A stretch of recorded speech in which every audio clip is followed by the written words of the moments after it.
It is 5 o'clock, so I call this meeting of the Teaching, Learning, Equity, and Pupil Services Committee to order. Mrs. Shope, can we have a roll call, please? Yes. Megan Miller. Present. Tom Hankins is unable to join us this evening. And Greg Schneider. Present. All members are present except Tom Hankins. Can I have an approval of the agenda? So moved. And I will second that. All in favor, say aye. Aye. Aye. Motion carries. Can I have approval of the minutes of the last meeting? So moved. And I will second that. Any discussion? I did watch the video from the last meeting, so I don't think I was able to be present for the whole time, so I just want to verify that I feel comfortable voting aye for the minutes. Great. And thank you. All right. All in favor? Aye. Aye. Motion carries. That takes us to item 2A, an update from the math department.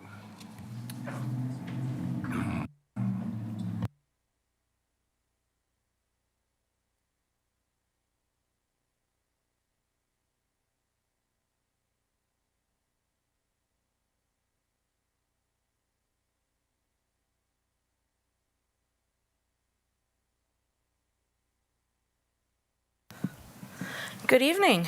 I am Dr. Kelly Grorud, and I have with me here Meredith Falkevich. Come a little bit closer.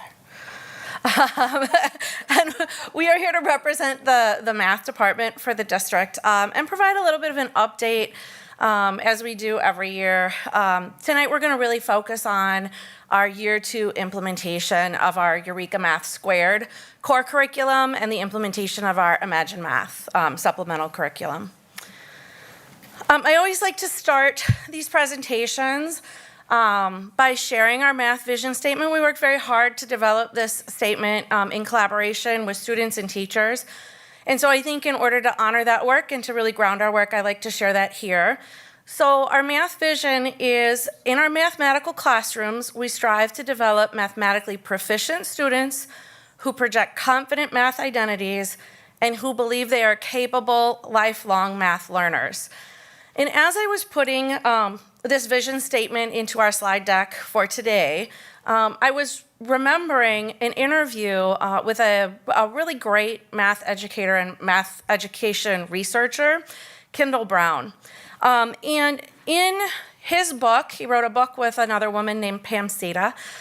In their book, they really think about mathematical identities and the importance of developing mathematical identities in really building student outcomes. And so in an interview, he talks about the fact that many of us think that the only thing that counts as math is what we do in math classrooms. We tend to think about math as something that happens in school. And that we don't see ourselves as math people because we don't recognize all of the different ways that we use math when we're engaging in the real world. So we asked the question, how do we undo the perception and get people to recognize that the myriad of ways that we're engaging in mathematical and thinking all the time? And so that's really the spirit of our math vision. We want our students to see themselves as mathematically capable during their math classes, but also users and learners of math when they're not in the classroom and when they're out in the world.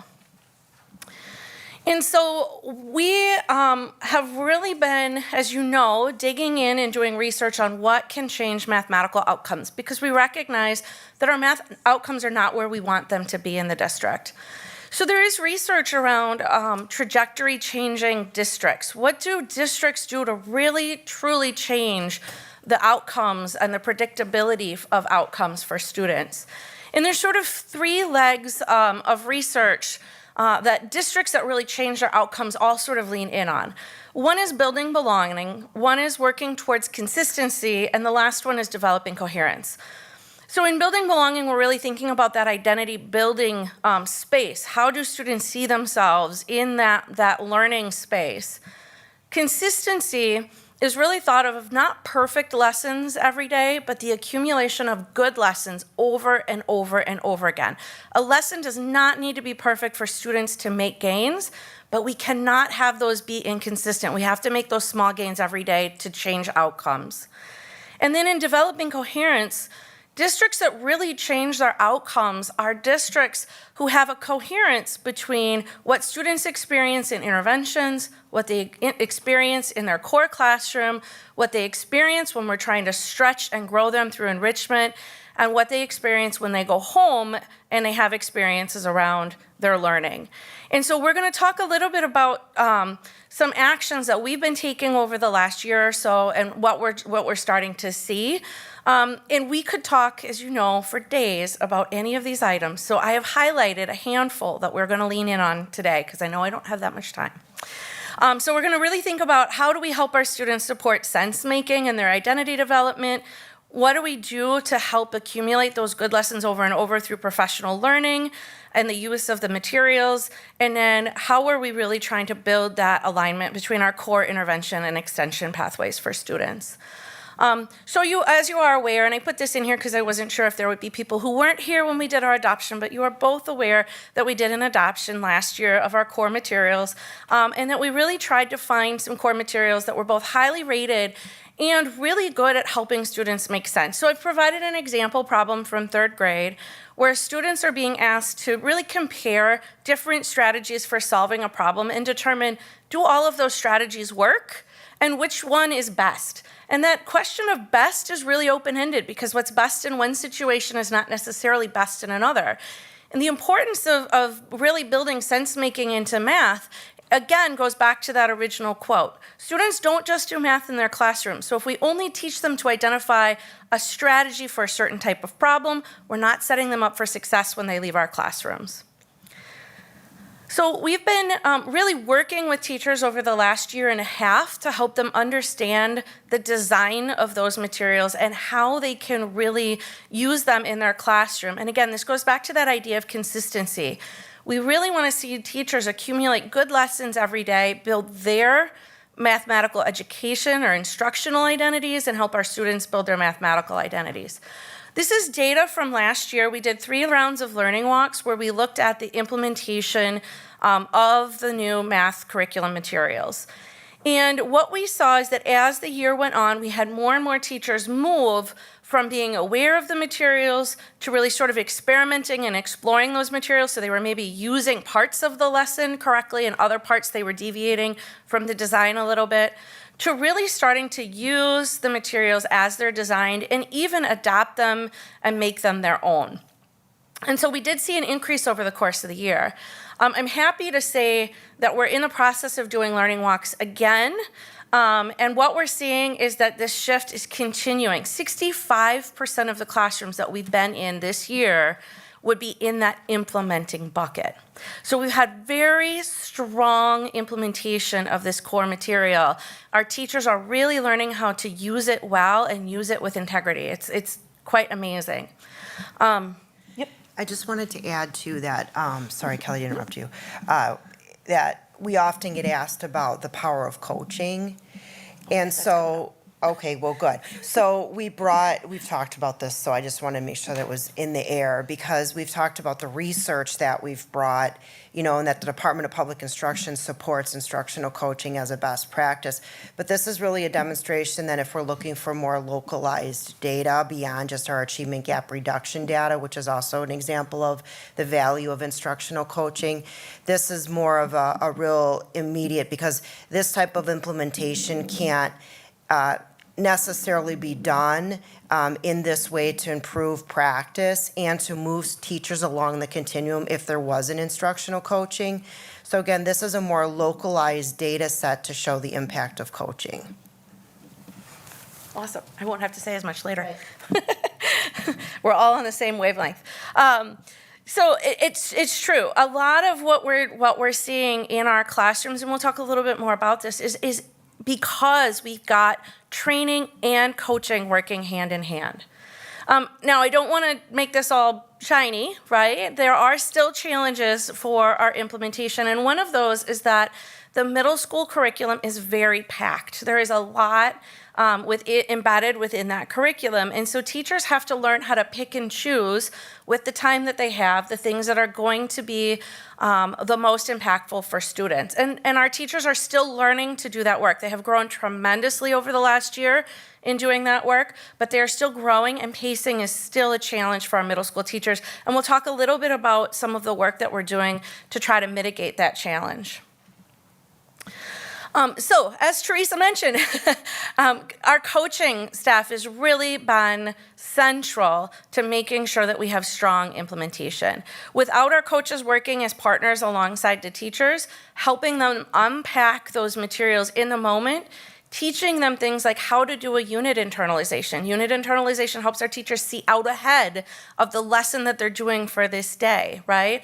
Helping them really start to build those skills in their PLCs, in their professional learning days. Without our coaches, we would not be seeing the strong implementation that we are. So coaching, as we mentioned, coaching when coupled with training supports the implementation. That's that implementation science that I talked about during our AGR presentation. For our middle school teachers, in addition to doing this work with coaches, we've also built into our professional learning time some time for peer, what we call lesson study. And so lesson study is a set of practices where teachers identify a lesson that they're going to be teaching in the near future. They really study it deeply, and they co-plan. They think about what moves are we going to do when we're teaching this lesson. And then as each teacher teaches the lesson, the other teacher visits their classroom to provide some feedback. This is peer-to-peer. It does not involve feedback from us. Sometimes they invite the coaches to participate, but it's not required, right? And so this is really helping them become more comfortable in the kinds of decision-making that they have to do as they're doing the implementation. And we are seeing our middle school teachers pick up the pace and use the materials with a lot more fidelity and also with a lot more confidence. Okay, so that last piece about coherence. We have been working over the last year and a half as we have gotten to know, and as our coaches have gotten to know the materials better, to make sure that our Tier 2 interventions and our extension activities are actually aligned to each unit in the curriculum. So we have gone back through, and our coaches have really taken the lead on supporting the development of some Tier 2 implementation pathways or intervention pathways. So our coaches have gone back through and they've looked at if a student is going to be learning about multiplication in their daily math lessons, what are those prerequisite skills that they need to be successful in that classroom? Can we use our intervention to get out ahead of those skills so when they see that coming up in their classroom, they feel equipped to engage in that grade level learning? And so we've really redesigned our Imagine math pathways for Tier 2 intervention to get out ahead of the core learning and really be aligned coherently to that core learning. On the opposite end of the spectrum, Meredith and I have been working with our advanced learning team to develop a set of extension activities that will allow students who are in the classroom and moving ahead quickly through that core curriculum to not get bored and lose ground on their growth either. And so we've identified 3-act math tasks, different math games, and we've included problem-based learning units for every single module that we have, grades kindergarten through 5th grade in our core curriculum. That has been a lot of the curriculum writing work that we've been doing this last year. So as a teacher is working with students in the classroom and they have a student that's out ahead of other students, they can grab these lessons and use them in that day-to-day classroom to keep the students on the highest end of achievement moving forward as well. And then just one more note about why that coherence work is so important. We have really done a good job with Imagine Math of keeping track of our data and being able to use the data, because it is such a rich data set, to understand the impact of students using Imagine Math on their actual outcomes and growth. And so without going into all of the statistics, although I'd be happy to answer some questions about that when there's time, we know with statistical certainty for our students in our district, in their classrooms on their own assessments that Imagine Math has a direct and positive impact on their outcomes for both MAP and now for Forward. We've been able to study it with Forward as well. And so the charts here, the bar charts here, are showing the implementation of Imagine Math in terms of minutes and the numbers of lessons passed from last year in blue to this year in red. Our schools, as they've learned about the impact of Imagine Math on student learning, are picking up and using that tool more consistently. And so the goal in terms of minutes is 45 minutes a week. We are currently sitting around 60. And the goal for passing lessons a week is 2, and we are sitting at 3. And so our schools are doing a very good job of finding the tools that work and putting them in for implementation. So again, consistency, coherence, building that belonging and identity, those are the ways that we get out of the space that we're in and move to something better. But it takes time for us to be able to see that in a meaningful way. And so it's going to be a few more years before we see those outcomes really show up in a meaningful way, I think, on our state tests. And so with that in mind, we are asking, as we move forward, because you know this is probably my last update to this committee, that the board really consider approving down the line a renewal of Eureka Math when that comes forward in the 26-27 school year, and the renewal of our Imagine Math supplemental tool, because those are the things that we know are moving our learning forward. And then to continue to support those things that teachers need for their professional learning. Coaching so that they can get better at their routines, understand the curriculum better, really use those intervention and extension materials well, and that time during professional learning for that peer-to-peer engagement through lesson study. So that's all I have. Anything? Okay. Open for questions. Great, thank you so much. Any questions? Okay, go ahead. Thank you all so much for this update. And I mean, I'm already like really excited because even going back to when we adopted this, just the process of the utilization of student voice and like those groups and just making sure that this was the right fit, right, for our kids and, and our teachers is just so impressive already. And so I'm really like not surprised, but happy to see that this is yielding such wonderful results. And I also really appreciate that you provided that ROI data, like just like what are we really, it sounds, and not that it doesn't matter to say, oh, kids and teachers are enjoying using this, because it absolutely does, because you have to engage, but also like you have the results to, it was just a phenomenal thing that we've seen develop, and I hope we continue to sustain and support it. Just to comment too, the PBL, the project-based learning piece, is just so important. I think it just helps us be inclusive for our kids, especially those who are neurodiverse and like more hands-on, who need that additional relevance. And I think too, just that peer-to-peer coaching. Just want to celebrate the ability of whoever is like working on scheduling. I mean, I'm sure that's like largely our principals and counselors and teacher input to make that even possible, because like peer-to-peer feedback is so powerful. Our coaches honestly oftentimes take over classrooms when teachers are visiting each other's classrooms. And that was actually going to be my question, was just if you could just elaborate a little bit, just to give us like a really like clear visual picture of like what does coaching look like in the classroom. And like I think like you've done a beautiful job in this presentation saying like, hey, we've developed this lesson and that lesson, here's this whole toolkit, and we've done this curriculum walk for you and all this stuff. Maybe just to kind of help build that understanding. But yeah, that's amazing. Thank you so much. Sure. So our coaches do a variety of different things. Sometimes they're working directly with students in an intervention. So they might actually take a few students from a classroom and do that intervention.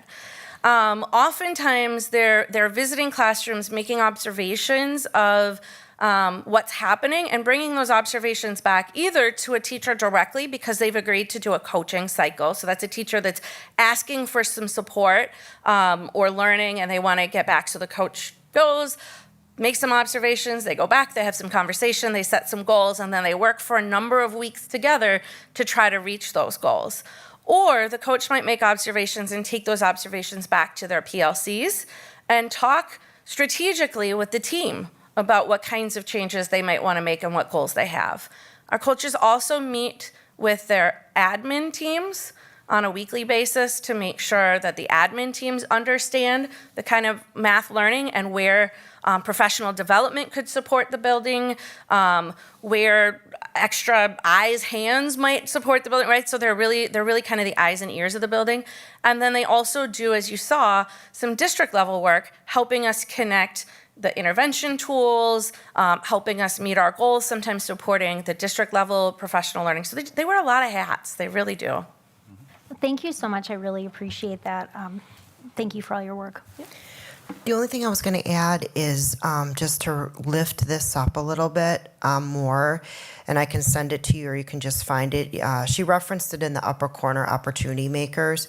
So those are the folks, TNTP, that put out Opportunity Myth, I don't know, maybe like 5 years ago. It was very well known document. And so this is the second document that they just put out this year, and it's a national white paper basically about what school districts are doing that are like ours, that are coming out of COVID, and what are some of the characteristics of successful school districts that are moving in the right direction. And these are the three buckets. Those themes that were coming out of those school districts were to build belonging, to work towards consistency, and develop coherence. So we did a pressure test on that to see where we were at in our district and some of the initiatives that are coming out of our department. And so that's what this chart shows, what the descriptions are in those buckets, and then the things that we're doing that demonstrate evidence towards those things because of this national white paper that was put out for districts across the country that are showing growth and doing the right things, so to speak, to move student outcomes. I really appreciate that. And I guess You're just welcome. last thoughts. Sorry. Thank you, Chair Schneider. Yeah, I mean, I think just my biggest takeaway that I got distracted because I got really excited about the last few things you talked about, but just overall, like this is all just, it's all student centered, right? Like the being timely with the research, like thank you so much for it's part of that continuous improvement process. And I mean, as a parent, I have 3 kids who love math, and I'm like genetically not responsible for that, but I mean, this must really be working. And I mean, just like that alone, right? Making it about kids, meeting their individual needs, and having those systems that can sustain doing that is just, it's a huge lift. So thank you so much. Thank you. There is an increase, a visible increase in student engagement. I've been on the learning walks these last couple of weeks, and you're seeing many more students engaged. And the other thing I found impressive was evidence of academic vocabulary and precision, tending to precision of academic vocabulary, modeled by both the teachers and then usage and application by the students. And so that's critical. Okay, President Johnson, do you have any questions or comments? No, I don't. Thank you. Okay, Dr. Garrison? I'd like to thank the team for the presentation, and then as Dr. Grower mentioned that, this will be her last teaching and learning and equity committee meeting, and thank you for all the work that you've done, and of course, even in doing this presentation for the board, for the committee. Math is something that we have to continue to make sure students see it in their everyday lives, as you mentioned in the beginning of your conversation. I think that's probably one of the most important spaces that we can bring to the math conversation, is to make sure that our students sees themselves as math people. And so thank you for the presentation, and again, this update. Okay, thank you. Again, just excited about the change that we're seeing in our students as they continue to develop in math and this kind of a curriculum. Now, math was my favorite subject in school. So I took every math class I could possibly take, and then a few. But the more I hear about what we're doing in this district, I wish I was in place when I was in school, because I think even I would have benefited from the development that's there. And it's so great to see what coaching is doing to help improve those scores, to get student and teacher engagement, and sticking with the curriculum. I think both of these have really been great for the district, and as we continue to move forward, so we definitely support those things in the future. Again, thank you so much for the presentation and the update. And Dr. Garud, good luck in your future. We will miss you here at the meetings, as you've always had a lot of great information for us. So good luck. Thank you. That takes us to item 3A, open enrollment space determination.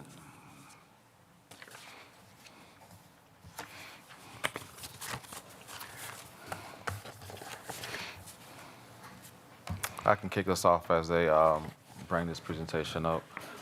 Every year, this is the open enrollment. As I say that, it pops on the screen, but this is our open enrollment space determination conversation.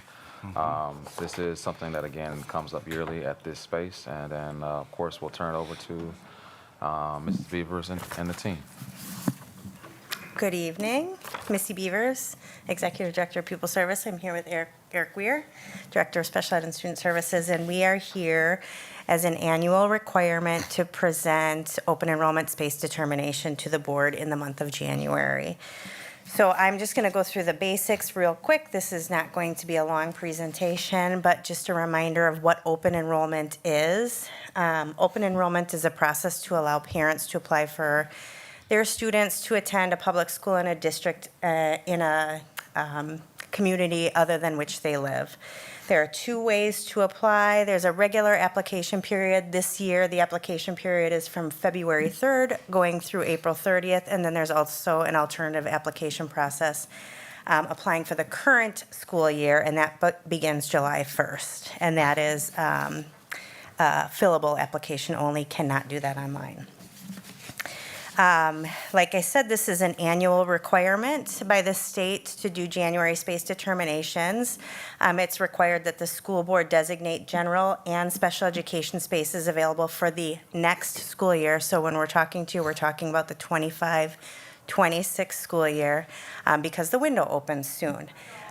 We must reference the criteria by which we designate space in our enrollment policy, which we do. We revised policy last year. And then criteria must be applied consistently so that decisions on space are not arbitrary or unreasonable. So if a district wishes to consider space available for special education or related services, it's got to determine the criteria in which it will use relative to the space or the staff capacity, and Eric's going to go over that shortly. It must be outlined and followed exactly and consistently for every single student who applies. And I just want to remind everybody on the committee that there are no state or federal special education caseload requirements. So when we're going through this, there is no requirement by the state that says you cap special education caseloads at 20. There's nothing that says that, with the exception of occupational therapy, physical therapy, and speech and language, and Eric will probably touch on that, so I'm going to pass it to him. All right. So this chart here that you see is the criteria that we use to determine our special education seat allocations. We look each building across the district. We have established the caseload size based off of Wisconsin's recommendations. They offer not caseload determinations, but they've embraced a workload model. So having districts look at not just number of students, but level of need, and kind of balancing out the legal paperwork requirements that come along with supporting a student with special needs, as well as just the number of students they're providing specially designed instruction to throughout the course of a week. So you can see we have our high school caseloads capped at 18, our middle schools are at 16, and our elementaries are at 14. Like Missy mentioned, occupational therapy, physical therapy, speech and language, there's state statute that still gives a concrete number. So we have that 45 is for occupational therapy, physical therapy, and speech and language 35. We then just take the current staff that we have, or FTE that we have available for special education teachers or therapists, assigned to each of those sites. And if we multiply the caseload criterion by that person, we get the capacity, and then we look at projected enrollment. And when we're looking at projected enrollment, we're looking at our current number of students who will be rolling over into next year, but we're also factoring in the average or typical number of students that we have that just move into our district annually to determine that projected enrollment. And then when you take capacity and projected enrollment, and do the difference. That's where you get how many spaces, seats we have available. So you can see at our secondary level, we're actually over our capacity projected for next year, so we would not be opening seats at the high school and middle school level. We had a large influx of students that moved into our district in those grade levels this year, which contributed to some of that. We have open seats at the elementary level, and then you can see this year, or projected for next year, we also have some open seats for students who would require physical therapy, occupational therapy, and speech and language. Those are services, occupational and physical therapy are services that are provided, so a student can't come and just get those services. There has to be a seat available in one of the numbers up above for them to be able to receive those. And then speech and language, it depends. If it's a primary disability, there would be seat opens, but if it's just a related service, we would have to look then if there's seats available in the grade that they're coming in at. So what we are asking tonight is that the committee move this forward to the full board, because like Missy mentioned, we have to do this annually in January. And our proposed motion would be the following: that the board approve unlimited general education enrollment seats and the following seat allocations for special education for the 2025-26 school year. And that would be grades 9 through 12, 0 seats, grades 6 through 8, 0 seats, grades 4K through 5, 15 seats, physical therapy, 37 seats, occupational therapy, 30 seats, and speech and language, 28 seats. Any questions? Any questions or comments? Mrs. Miller? Thank you. Thank you both so much for the presentation. It's so important for us to see, I think, this information. Thank you for taking the time to put this together and explain everything. I actually have a question for Dr. Garrison.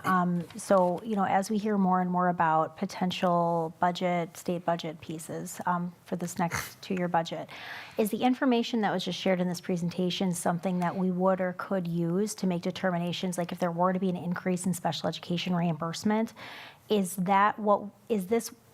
Let me make sure I'm asking the right question. Is the information that was shared this evening about where we're already over capacity based on needs something that we would use to determine, like staffing, for example? So staffing is always predicated around the needs of the students, naturally, and especially in the area of special education. We have to have certain staff for certain students' needs. So if there is a increase in special education funds from the state, we will use those funds accordingly to staff not only the general ed population's needs, but also for our special education needs. I hate to say one goes over the other because we have to service all students, but in this case, we definitely need special education teachers.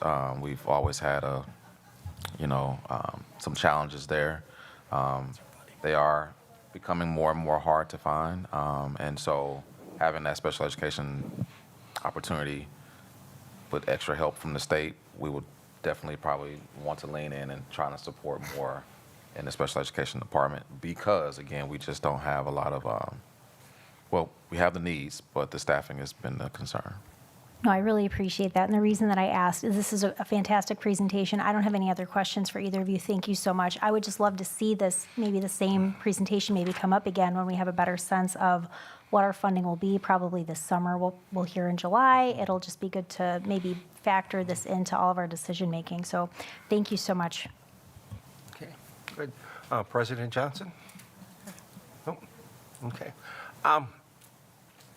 Just some comments that as I look at the number, and I know that you mentioned that there's no hard and fast number for the allowable Right. seats, but I really appreciate the holding the caseload size at a reasonable number so that it is possible for the staff that we have to actually provide the services that are needed for the students. And the only way that can happen is to keep the numbers that they're working with at a much lower level. So I greatly appreciate all of that.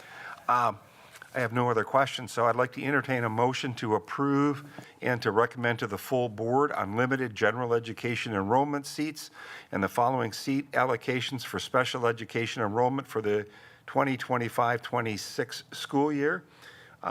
Grades 9 through 12, 0. Grades 6 through 8, 0. Grades 4K through 5, 15. physical therapy, 37, occupational therapy, 30, speech and language, 28. So moved. And I will second that. Any discussion? All in favor, say aye. Aye. Aye. Motion carries. Thank you so much for the presentation. And that will then move us to item 3B, new course proposals. And this is the second time that we are looking at these new courses for the Beloit Learning Academy.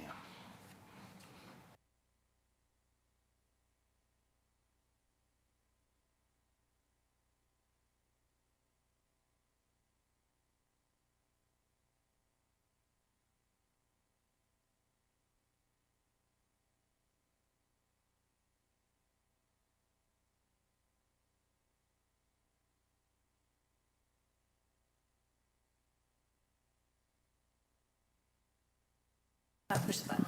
Oh, red one too. Is it? Yeah, I need red and green here. Okay. So I'm not the technology director of CTE and alternative education, working with my my colleague here, Kelly Grogerud, on science, and we've got Betsy Schroeder, the principal at BLA. So this is the second presentation of 2 new courses for BLA. And I just want to make sure that in the presentation, this slide deck talks about parts A and parts B, 2 pieces. We are only looking at electricity and magnetism part A right now as a new course. We're foreshadowing part B would be coming afterwards. And then when we look at the forensic science course, it has part A and part B. We already have part A. We're looking at part B as an extension. So A for one and B for the second one. So these 2 classes, again, electricity and magnetism is part 1. This is a course that would align a little bit better with what we have at Beloit Memorial High School for this. It would be something that aligns with, Kelly, what class is it? Physical science. The physical science class. So there's more continuity between the 2 high schools in that matter. And then the forensic science class, again, we have the part A or part 1 of that class. We're looking at part 2 and extending that. And again, that one moves to how do we analyze a scene or a crime or some other bits of information. They've already done some analysis in the first stages. Now we're looking to develop that a little bit more deeply. Again, measurement, looking at analyzing the evidence with that, trying to do some images, castings, what this might happen, try to recreate the scenario for this. So again, this is an extension of a class that we already have. With these 2 proposals, there is no FTE change. These are classes that we currently, we have staffing for them currently at this point. It allows us to expand our BLA science pathways with that. And again, the one course aligns much more closely with Beloit Memorial High School. And the costs that you see on the proposal sheets are for parts both A and B. So they are not an individual piece. We've looked at those. Again, we want this to be cohesive, having 2 sections to them. And that's kind of where that budget piece comes from. Kelly, anything else? And so tonight we're asking the committee to go ahead and pass this along to the full board for approval. We are again on a different timeline than Beloit Memorial High School for how we schedule classes because we do it term by term. Our students turn over a little bit more, and so we don't project a whole year's schedule out for them. We do them in a little bit different fashion, but it's timely because we want these for second semester moving on to this school year. Thank you for your presentation. Any questions or comments? Thank you so much for this presentation, and I'm very excited to support this. Just like 2 quick questions. One, so there's forensic science is sort of like an entryway, like a requirement, right, at BTC for like a lot of their programs and like especially like for I think like public safety stuff. Has there been like a partnership explored with like the technical college for any like kind of course planning or opportunities on campus? We haven't yet with that. I mean, again, those are things that are out there. We'd like to, yes. So as we fully develop this course into a part A and a part B, and now we have something that we feel has a possibility to align, that would be, again, as we do with Beloit Memorial, bring BLA into this. Is there an opportunity to align this with Blackhawk Tech? something for us to pursue. So thank you. No, absolutely, that's awesome. And also, like, so my alma mater, UW-Platteville, also has like a really cool forensic science, like that's on your radar. Like, I've actually, like, a gajillion years ago, took a group of students out there to kind of do there's like a whole crime scene house thing. It's really neat. So I just wanted to pitch that. Yeah, thank you. Yeah, thank you so much. Yeah. Okay, President Johnson, any thoughts or comments? Dr. Garrison? Yes, I would like to hear from Mrs. Dr. Schroeder as well. I think you always, have some great insights as it pertains to the class and your thoughts around it.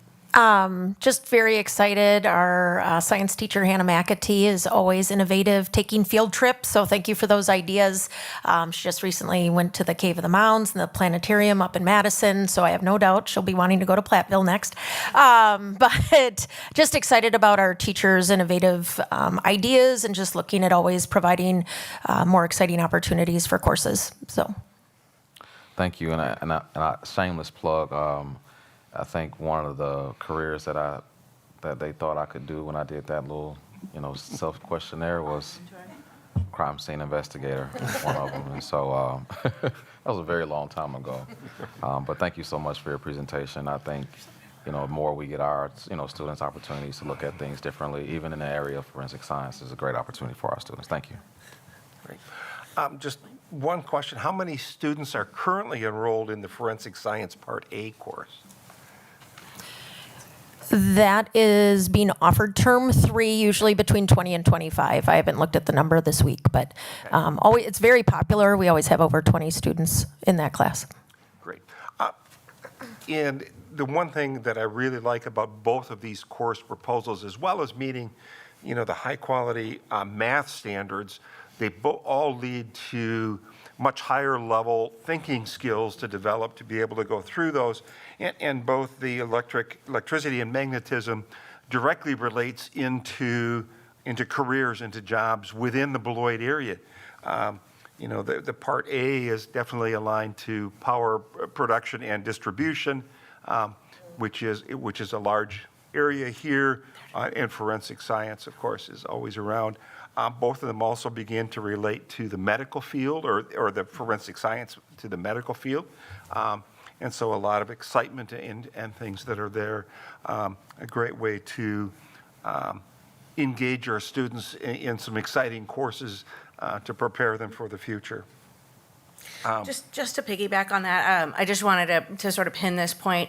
The curriculum that's going to be used for the electricity and magnetism course is a really highly rated science curriculum resource now, and it is an open educational resource. So it's one that they're constantly testing and updating, and it's been really, really well received for both high school and middle school science, and they've just recently released an elementary one as well.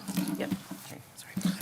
Board Member Schneider and Board Member Miller, you both brought up two things that blend my job as alternative education, but also career tech ed and college and career ready, where these opportunities, they do blend and they're not separated. And having, an innovative teacher who asks, can we do this? Can we bring this forward? And then having, a science colleague who, I'm a math major and a science minor, and I have some of that, but I also rely upon Kelly a lot for some of these pieces and to look at what are those curriculum ones. But you're right, it does blend into, it's not just a class at BLA.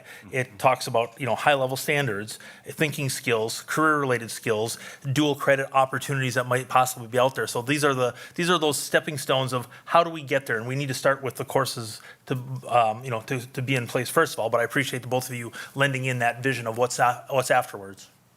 Great. Well, again, thank you very much for your presentation, and I'd like to entertain a motion to recommend to the full Board of Education the addition of Electricity and Magnetism Part 1 and Forensic Science Part 2 courses beginning in the spring of 2025. So moved. And I will second that. Any discussion? All in favor? Aye. Aye. Motion carries. Thank you so much. Okay.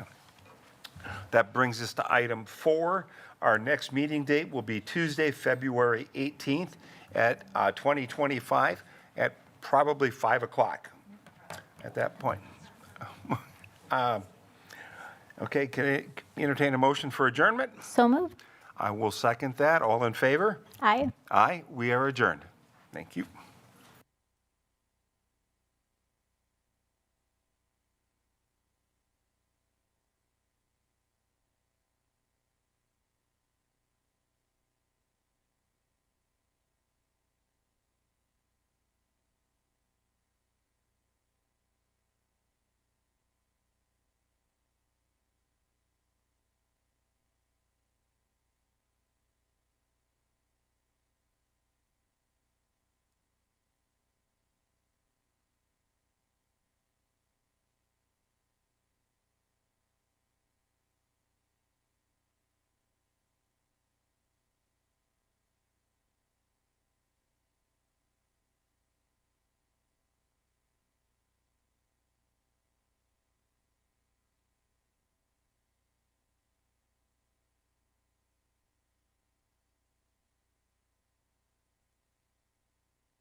Good evening. It is 6:01. I would like to call to order the regular board meeting for Tuesday, January 14th. Ms. Schopp, may I get a roll call, please? Yes. Megan Miller, Present? Tom Hankins, Here. Brian Anderson, Here. Tia let's go to Greg Schneider, Present? Amy Levy. Here. Brian Nichols. Here. And now Tia Johnson. Here. All members are present. May I get an approval of the agenda? Before we second, would it be possible to amend the motion to approve the agenda to remove the legislative update? We just got an email this morning, and that changes it, so I'm gonna present next time. Is that okay, Board Vice President Nichols? Okay. And since we're doing that, Vice President Nichols, do you have any objections to if we remove the board president report? Not at all. Is there a second for the? Second. Point of clarification, what was the first item? The legislative update Okay. was the first one, and the board president report. Thank you. All in favor of approval of the agenda with removal of those two reports to the board? Aye. Aye. Aye. Aye. Aye. Any opposed? Motion carries unanimously. Tonight, for our Pledge of Allegiance, we have Dr. Betsy Schroeder from the Beloit Learning Academy to introduce a student from the BLA. Good evening. Thank you so much for having us. I am here with our student Alex. He is a junior this year on pace for graduation and joined BLA as a freshman. A very talented artist, self-taught pianist, and just all around great student to have at BLA. So without further ado, here you go, Alex. I pledge allegiance to the flag of the United States of America and to the republic for which it stands, one nation, under God, indivisible, with liberty and justice for all. Thank you so much, Alex, and thank you, Dr. Schroeder. Next, we have upcoming events and announcements, and Ms. Miller is going to read those in Board Member Hankins' absence. He's with us via phone, but not in person. All right, thank you very much. Good evening. The Board of Education has had several meetings lately, including 2 about the referendum this spring. A reminder that there is no school this Friday, January 17th for staff professional learning and report card writing day. Watch for report cards to be sent home on Friday, January 24th. There is also no school on Monday, January 20th, in observance of Dr. Martin Luther King Jr. Day. There are several celebrations in the community that you can attend to learn more about this great man. Coffee Connections at the Blender Cafe resume on Wednesday, January 22nd with our Teaching, Learning, and Equity Department staff. Feel free to stop out between 4:30 and 6:30 p.m. to talk with them, ask questions, or stop in to say hello. Board members and administration will be attending the State Education Convention next week. Our Beloit Memorial Jazz Orchestra has also been selected to play at this statewide event on Thursday of next week. Thank you so much to Mr. Behrens and to all of our talented students for representing and making us Beloit proud. Woo-hoo. Our future board meeting dates include our Business Operations and Finance Committee at 5 p.m., followed by the regular board meeting at 6 p.m. on Tuesday, February 4th. Wednesday, February 5th, will be a policy meeting beginning at 5:30 p.m. Thank you, and this ends the announcements for tonight. Thank you, Board Member Miller. Next up is public comment. Mrs. Shope, are there any public comments? We have one here in the room. Thank you.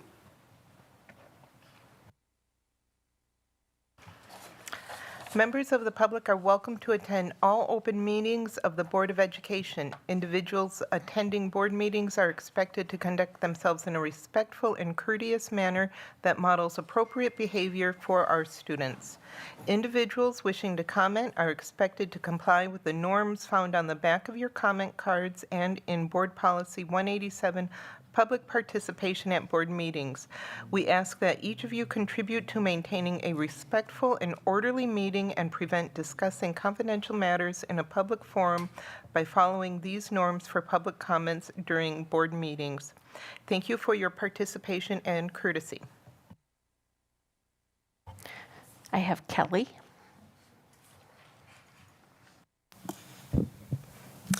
Good evening. As you already know, I'm in the last few weeks of my employment in the district, and I'm here tonight because I have some things I need to say on my heart as I move forward. First, I'm very proud of the work that I've been able to do in this district. With my team, we've evaluated math and science programs and led the adoption of new curriculum materials, and we've led professional development for teachers. Together, we've supported our music, art, PE, and health teachers in rebuilding their programs after COVID. We've expanded their reach for students and tried to build that pipeline. In the district office, we've made gains to make our systems tighter and increase communication and clarity with departments, making budgeting more transparent and making sure that we've created inventory systems that are set up to protect the district's investments. And we've expanded opportunities for students and teachers in math and science outside of the classroom. Importantly, probably most importantly, I've gotten to personally know many students and staff in the district that I love very dearly and that I'm going to miss. So as I reflect on my time here, I know I've done some of my best work and I've grown tremendously in this district. Every year I've been here has been a challenge, and that's okay. Schools are messy. They're complex systems with competing needs and tensions. I started right before COVID. That was a complicated year for sure. And I've worked here through the post-COVID return to school, restructuring our schools, and many, many referendum and budget conversations. This year feels different. This year, I've actually felt under attack and uncertain about my future here. Beginning on the first day of school, intentionally or not, the conversations that happened around the budget created some subtle or even not so subtle teacher versus administrator environments. The calls for cuts to COLAC have been perpetual, and unfortunately, I was actually in this room when a representative of the ad hoc committee stated that even though she did not know what administrators do, it didn't change her mind about the sweeping recommendation she was making. Could you imagine if one of our administrators walked into a local business and said, "I don't know what you do, but it's time for you to go"? The idea is simply absurd. There have been consistent public narratives this year about central office staff not supporting or reaching out to support our schools, while all the while, myself, my team, and different members of the COLAC staff have been subbing in various roles across this district, including an 8-week stint that I did in a Frusen classroom. It is this level of hubris and ego and assumption that really made me start looking for other opportunities. But I want to say this very plainly. I'm not leaving the district because of the district leadership, because of my colleagues in this building, because of school leaders, because of our teachers, because of students or their families. I'm leaving because people who do not know what I do and do not know the quality of my work are publicly attacking both this year. If you're in the type of role that I'm in right now, your future here is very, very uncertain. I'm also exhausted by how I hear adults talk about students in this community. Do some of our students have academic and behavioral challenges? Yes. Are they illiterate or dangerous? Absolutely not. The vast majority of our students are just kids. Sometimes they're focused, sometimes they're not. They want to be engaged around their ideas, they want to be respected by the adults in their world, and they want to be seen and heard by their teachers and peers in schools. They are not blind or ignorant, though, to the adult conversations that happen in this community, and they hear the narratives about how poor their schools are. This leads them to believe that what they do all day does not matter.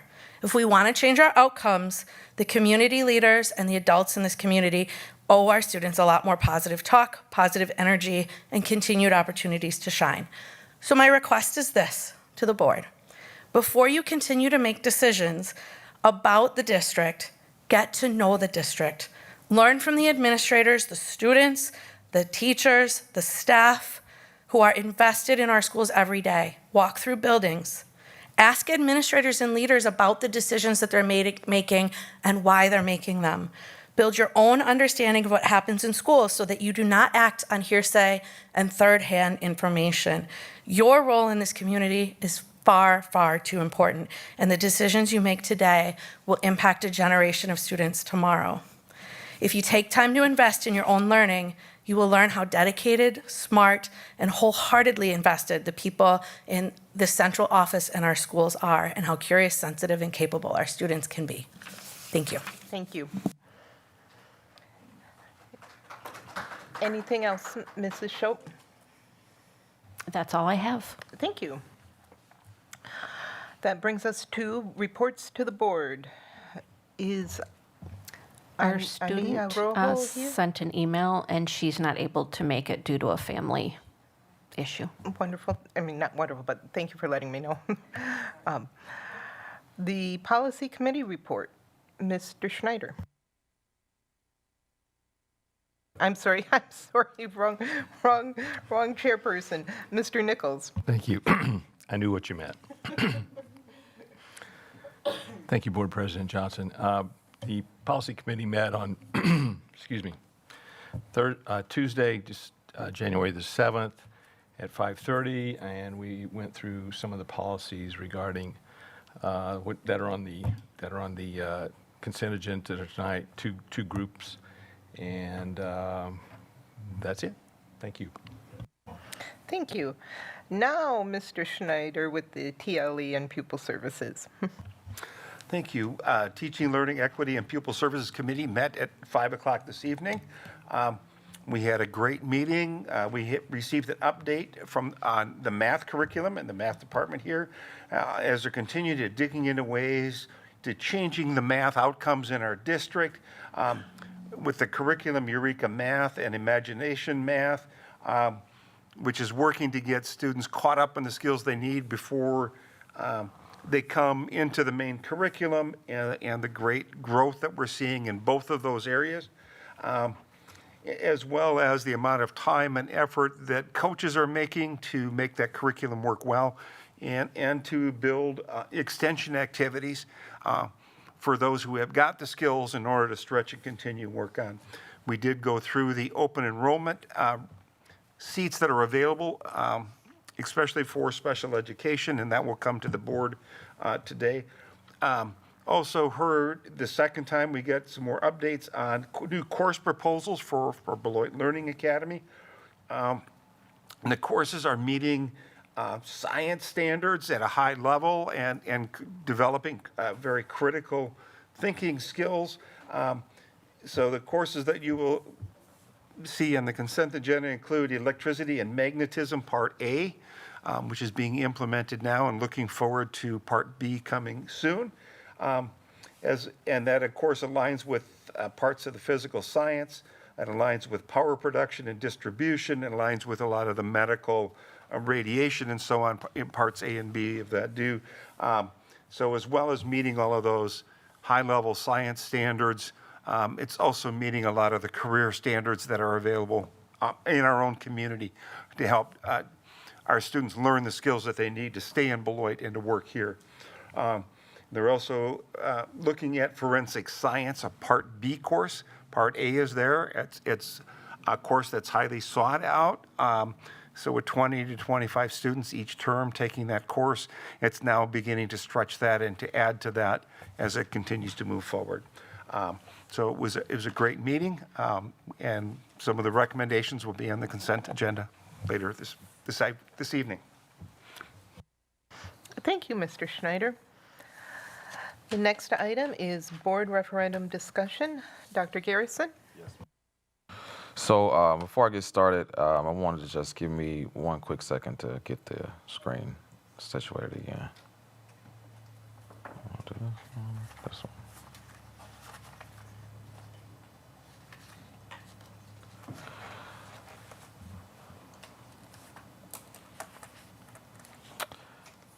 Thank you, Board President Johnson. What I want to do tonight, as we've been, having this discussion as a team, we wanted to, again, hone in on some of the conversations that we've been having in reference to potential operational referendum question for the board to vote on as early as this upcoming Thursday. With that being stated, of course, last night, just to give a quick recap, last night we had some additional scenarios to kind of work through, and in those different scenarios, we,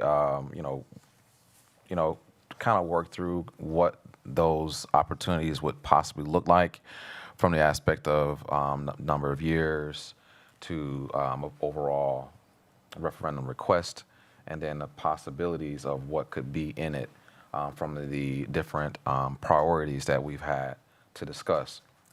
What we wanted to do tonight was, again, continue that conversation a little more focused in on where we left off again from last night, because each of these conversations, of course, have been building on each other.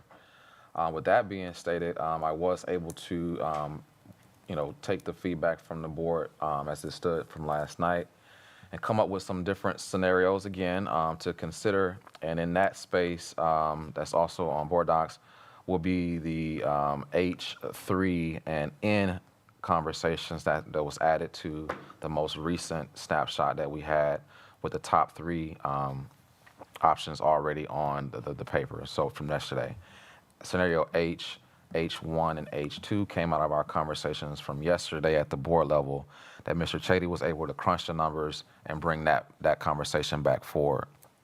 With that being stated, again, from the feedback, we brought back H3 and N to the table. Now, again, is it as close as when I say that, is it as close as we can get based off of the information that we had? This is what we were able to bring back to the board for further discussion. So with that being stated, I would like to open the floor. And again, there was a presentation. I'm not going to go over the presentation again. Naturally, we all have that. We understand the buckets. I'll be able to pull that information up as needed. I said the priorities, I'll be able to pull that up as needed.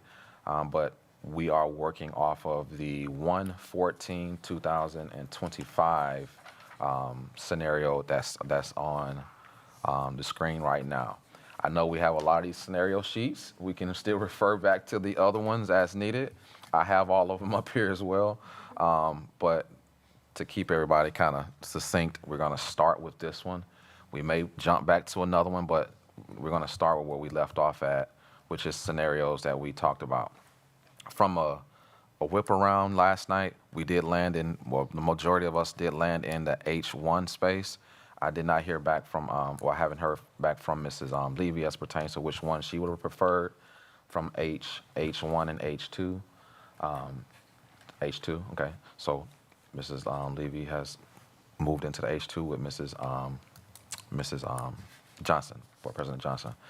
And then everybody else was in that H, minus Mr. Hankins, was in that H1 space. Again, H3 and N are where we are today based off of the feedback that was given. So let's just take a look at H3. I'm going to give you a quick snapshot, ask Mr. Chady to chime in if he needs to, and then we can, kind of talk here at the board. Scenario H3 gave us the approximately $7.5 dollar mill rate. 5%, 4%, 4% was the breakdown, with $1.169 million in new and additional stuff. That $1.169 million was put in place to kind of bring down the request from the $1 million to bring us under the conversation of $40 million to $39 million. But it did bring us down just by but just by looking at the new additional stuff conversation being a different number than $1.7 million, $1.669 million, okay? As you can tell, following across, we have a surplus in each year, giving us a surplus total of $3.57 million with a $18 million conversation that we would have to roll into another referendum in that year 4, okay? That's scenario H3. Scenario N, as a quick snapshot, gave us that 544 number again, brought us the supports down to $1 million as a request, but it also brought us down in our mill rate number to $7.34. Reason why this one was brought up is because, some of the commentary last night was, if there's anything that we can do to kind of bring that down, what would it look like? Holding true to where we were with the 544, that's what got us to that 734. Now, one could argue the 734 is about $3 above what we were going to be paying from that 444 number anyway. And so that kind of brought us into that threshold there to give you all, that space to think about. 734 is also in 715 up to 753 was what we were working with from the beginning of a lot of our questions and conversations on the other pages. But 734 is that middle space between the two. And that's kind of how we were, kind of looking at the numbers to kind of give us a space in between that 715 number and our high being right now that 753 number from a mill rate perspective to get us to that 734 number. The one last thing that I will say that I need everybody to just remember, we do know that in the subsequent years, 26, 27, and 27, 28, that, the biennial budgets even this year hasn't been, produced, and numbers could look different in those mill rates. So I do want to make sure I bring attention to that. It hasn't been a focus of our conversation, and I intentionally didn't want to make it a focus of our conversation because our needs are still, our needs here in the school district. And whatever the state does will be in addition to what we have, but it could also offset that overall mill rate, okay? With that being stated, that's my snapshot of H3 and N. Mr. Chady, was there anything you need to add to that?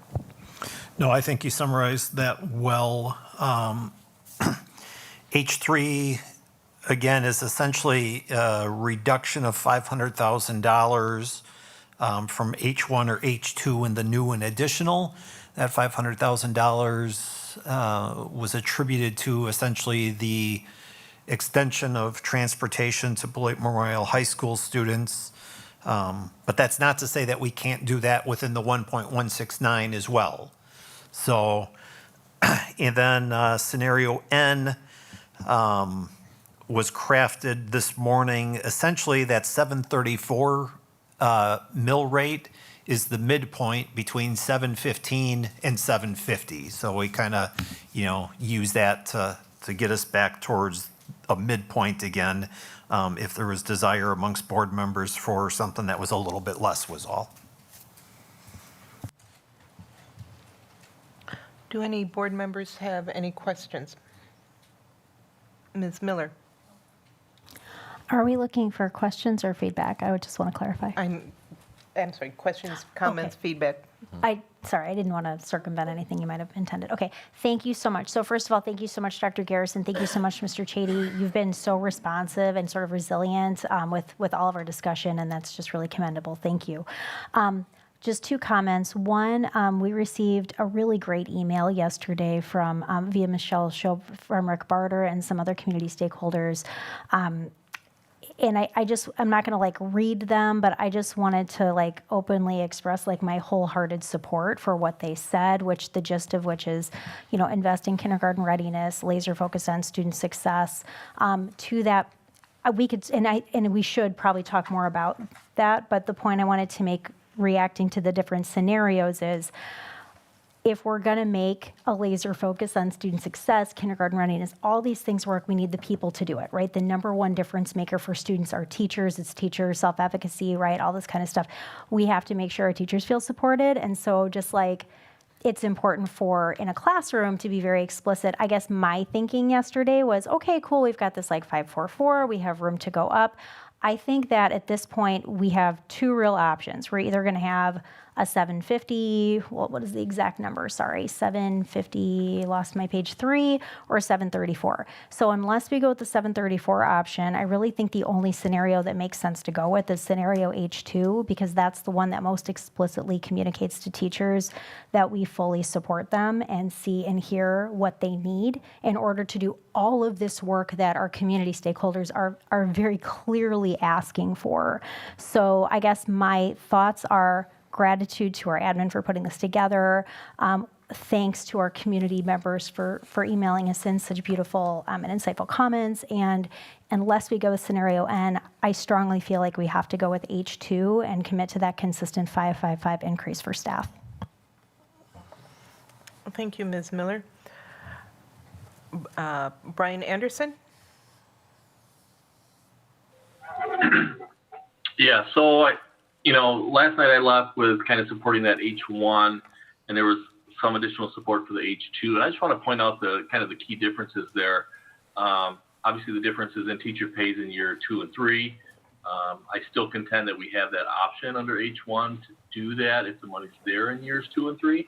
I understand people's wanting the commitment to that in years 2 and 3, so I don't want to discount that. The other difference is, a positive for H2 is that it does place additional funding at the state level versus on the local taxpayer, right? So where the mill rate doesn't change, for an additional $200,000, we're given, another, several $1 million in raises to teachers over those years. That's great. The downside is, and you can see from the chart that Mr. Chady put together there, that the downside is that H2 will provide about $1 million less to the fund balance over those 3 years, and in addition leaves us with, let's see, what's the difference there? About $1.4 million, less than $1.4 million. Let's call it $1.3 million, an additional shortfall in year 4. And so, where I can get behind the logic behind H2, I think I would still put my support behind the H1 option. Thank you. Mrs. Levy? Thank you. Mr. Chady, so this is a crafting the question language clarification that I would like.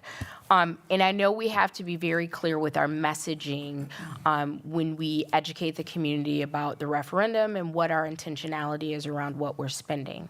But when it comes to the language of the referendum, does that specificity need to be, and I get it needs to be brief, but what requirements are there that you're aware of us having to explain in the question what the funds will be spent on?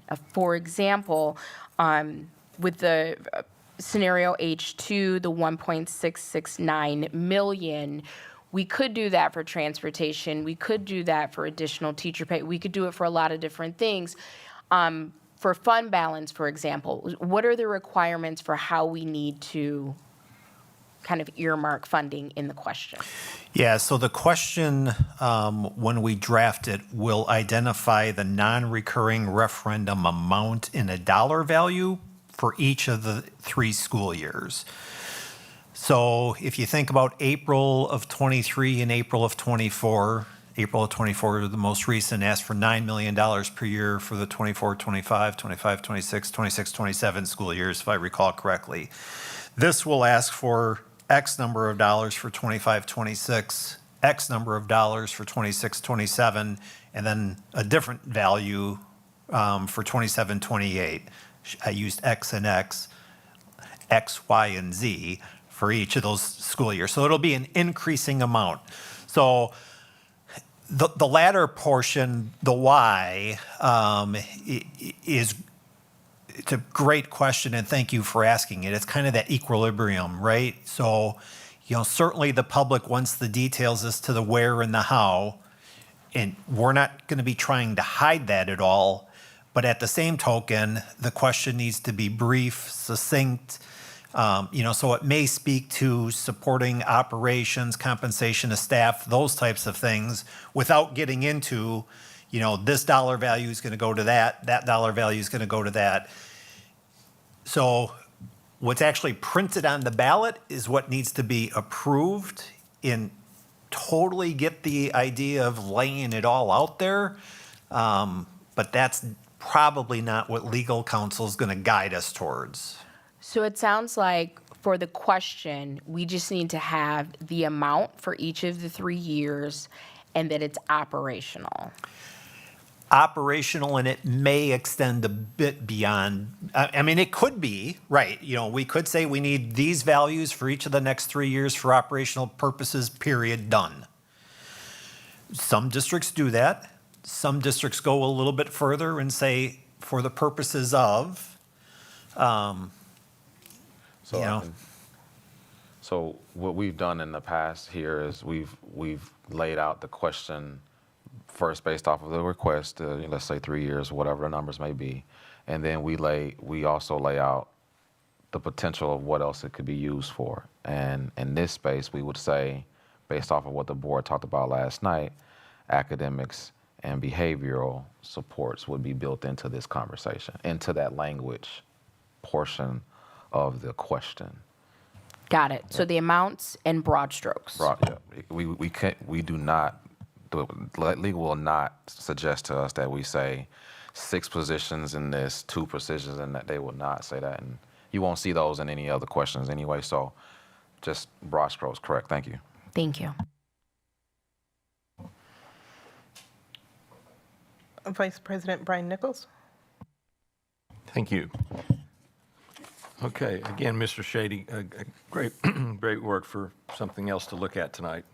So let's move down to N, as we were discussing earlier. So if we, I mean, I like everything that's here, but I like N if we took years 2 and 3 and moved the 4% up to 5% and leave the 1 million additional, we would back off $500,000 for each of the last 2 years. Is that correct? Non-recurring referendum amount and projected surplus. Is that right? Yeah, pretty darn close. I am in the midst of trying to put that all in the model right now just to confirm. And so if we look at N, the 26-27 projected surplus deficit, let me just go to a different screen here.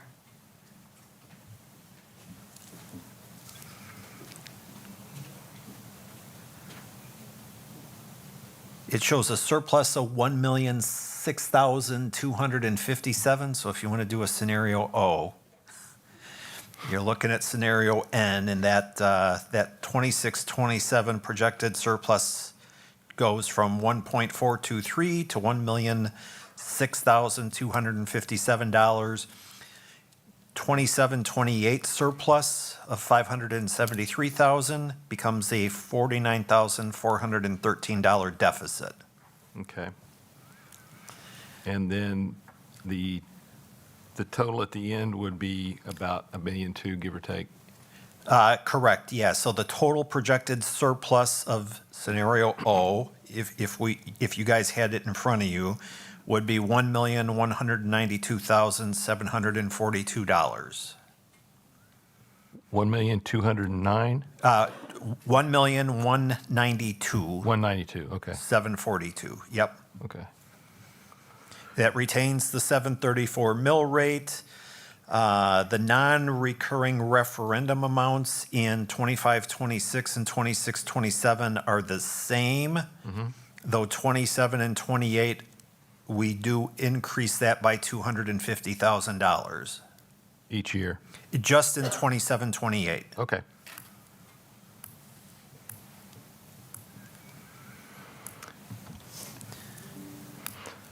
Okay, a couple questions to add to that. I wish Mrs. Pels were here. Dr. Garrison, do you have any idea how many parking passes we sell at the high school a year? I don't have that information. Okay. Okay. Well, that would be handy to know. Might be able to get that for us. Let me get into Skyward.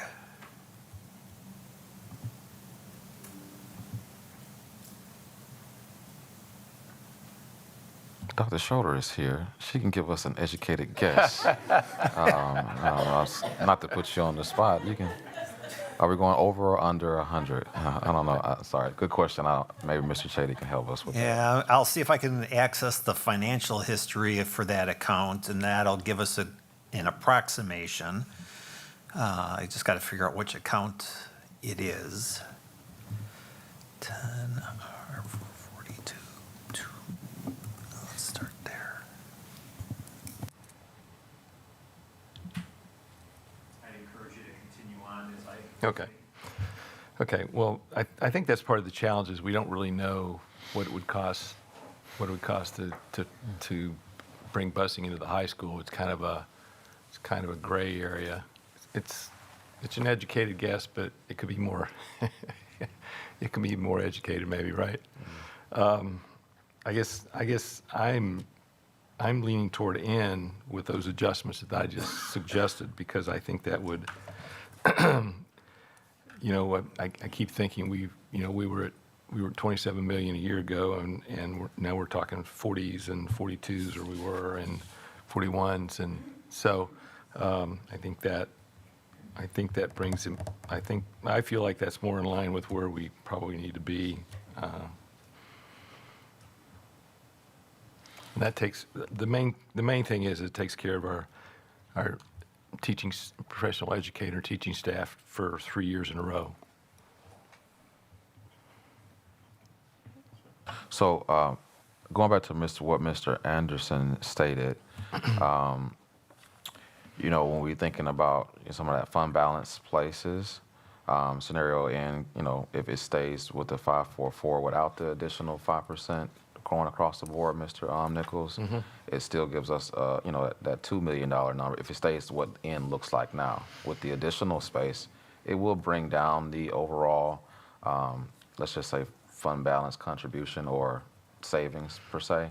I think what the board has to understand is the 544 that you originally came up with in general, Mr. Nichols, and the 5 across the board can still say 5, 4.5, 4, in these spaces if that's what we choose to do. We're using the 5 at the high because it gives us that flexibility to say we built this into a possible budget. But note that, naturally we're not in negotiations per se in this space. And so we would have to understand that commentary as well. So again, just to recap, the board could say, 5, 4, 4, as mentioned. It could say 5, 5, 5, but the board could also say 5, 4.5, 4,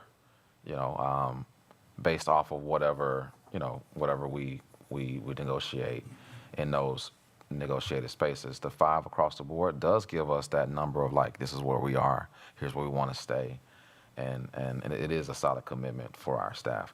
But I do want the board to understand that concept as well, as Mr. Anderson mentioned in his commentary with the salary conversations.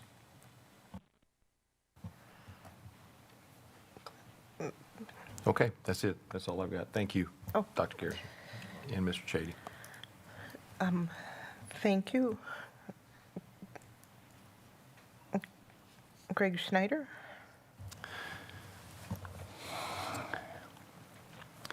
As I look at all of the scenarios that we've gotten over the time, I'm focusing more on what is it that the community has asked us to do and what is it going to take to be able to do that. And I think personally, in order to do that, we need to be looking at the numbers in scenario H2, as it gives us the greatest support for staff and as an attempt to recruit and retain staff, but it also gives us funds that we need to be able to put the supports in place that the community is asking us to do, to increase the academic achievement and to decrease any conflicts with the code of conduct. So I would recommend that we use the numbers in H2.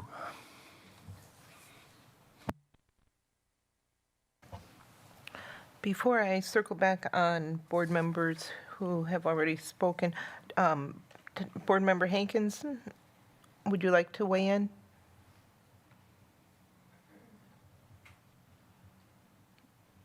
Okay, I'm not hearing him. Mrs. Levy?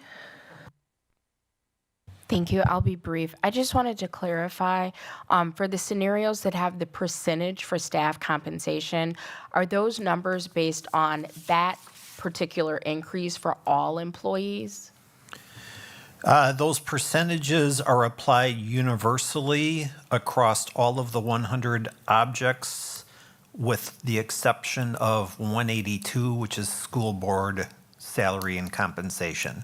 Not to say that you have to do that 5%, but yeah, I mean, we're just applying that across the board. Right, and it's not a commitment that that's how it'll turn out, but I just wanted to make sure that Correct. that was the allocation. Yep. Thank you so much. You're welcome.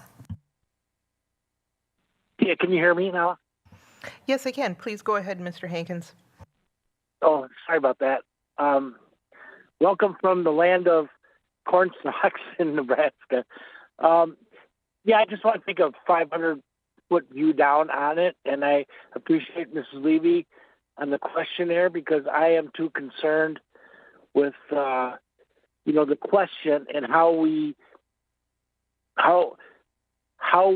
if the referendum passes, how are we held to do those things that we are telling the public we are doing with that money? Well, I know that it's laborious to say that, but as a board, and we'll come to an agreement somewhere along the line, what is the, do we have a stick to say, okay, we said we're going to spend this for that and this for that? And my personal view was the last couple of referendums, and there wasn't specific enough to say where we're going to spend this money at. And I know we've got very good specificity on where we're going to spend money now, but if it's not in the question, does the public really realize where we are going to spend that money at in the district?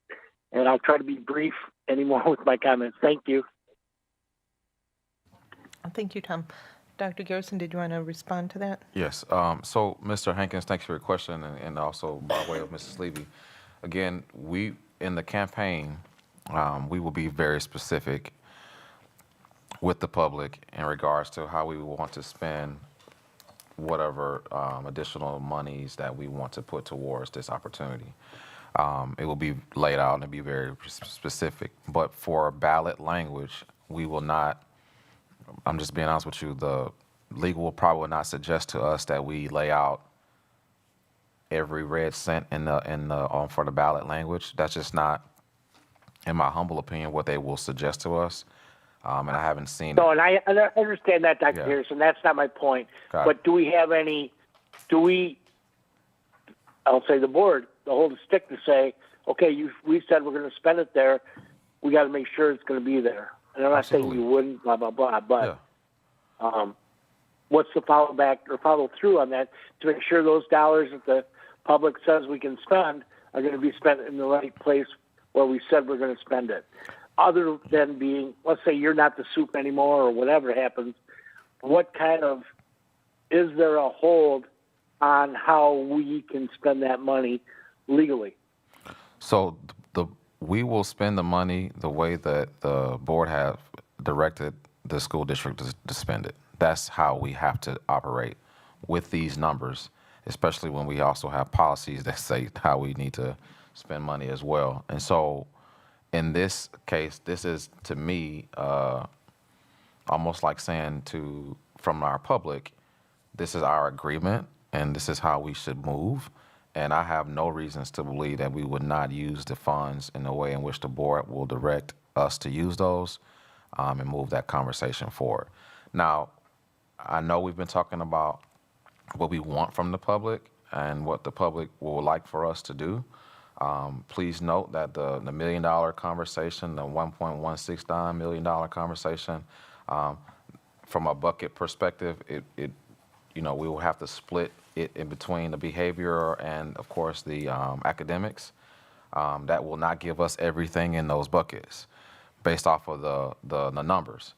Right now, I think our biggest commitment, based off of how the board has laid out certain conversations, is in the compensation for staff.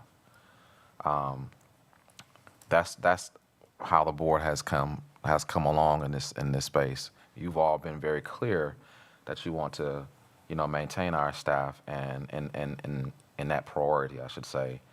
And it's been very clear that we moved from that 3% to that 5% throughout all of our conversations. And so those extra funds that we would have put towards other priorities have shifted to how we actually will be compensating our staff.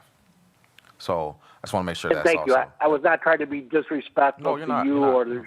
or admin at all about spending. I was more like a question to and letting the general public know that these dollars will be spent the way that they are being talked about right now. There's more space for you to say that. Yes, it will be spent that way. Thank you. Board Member Miller?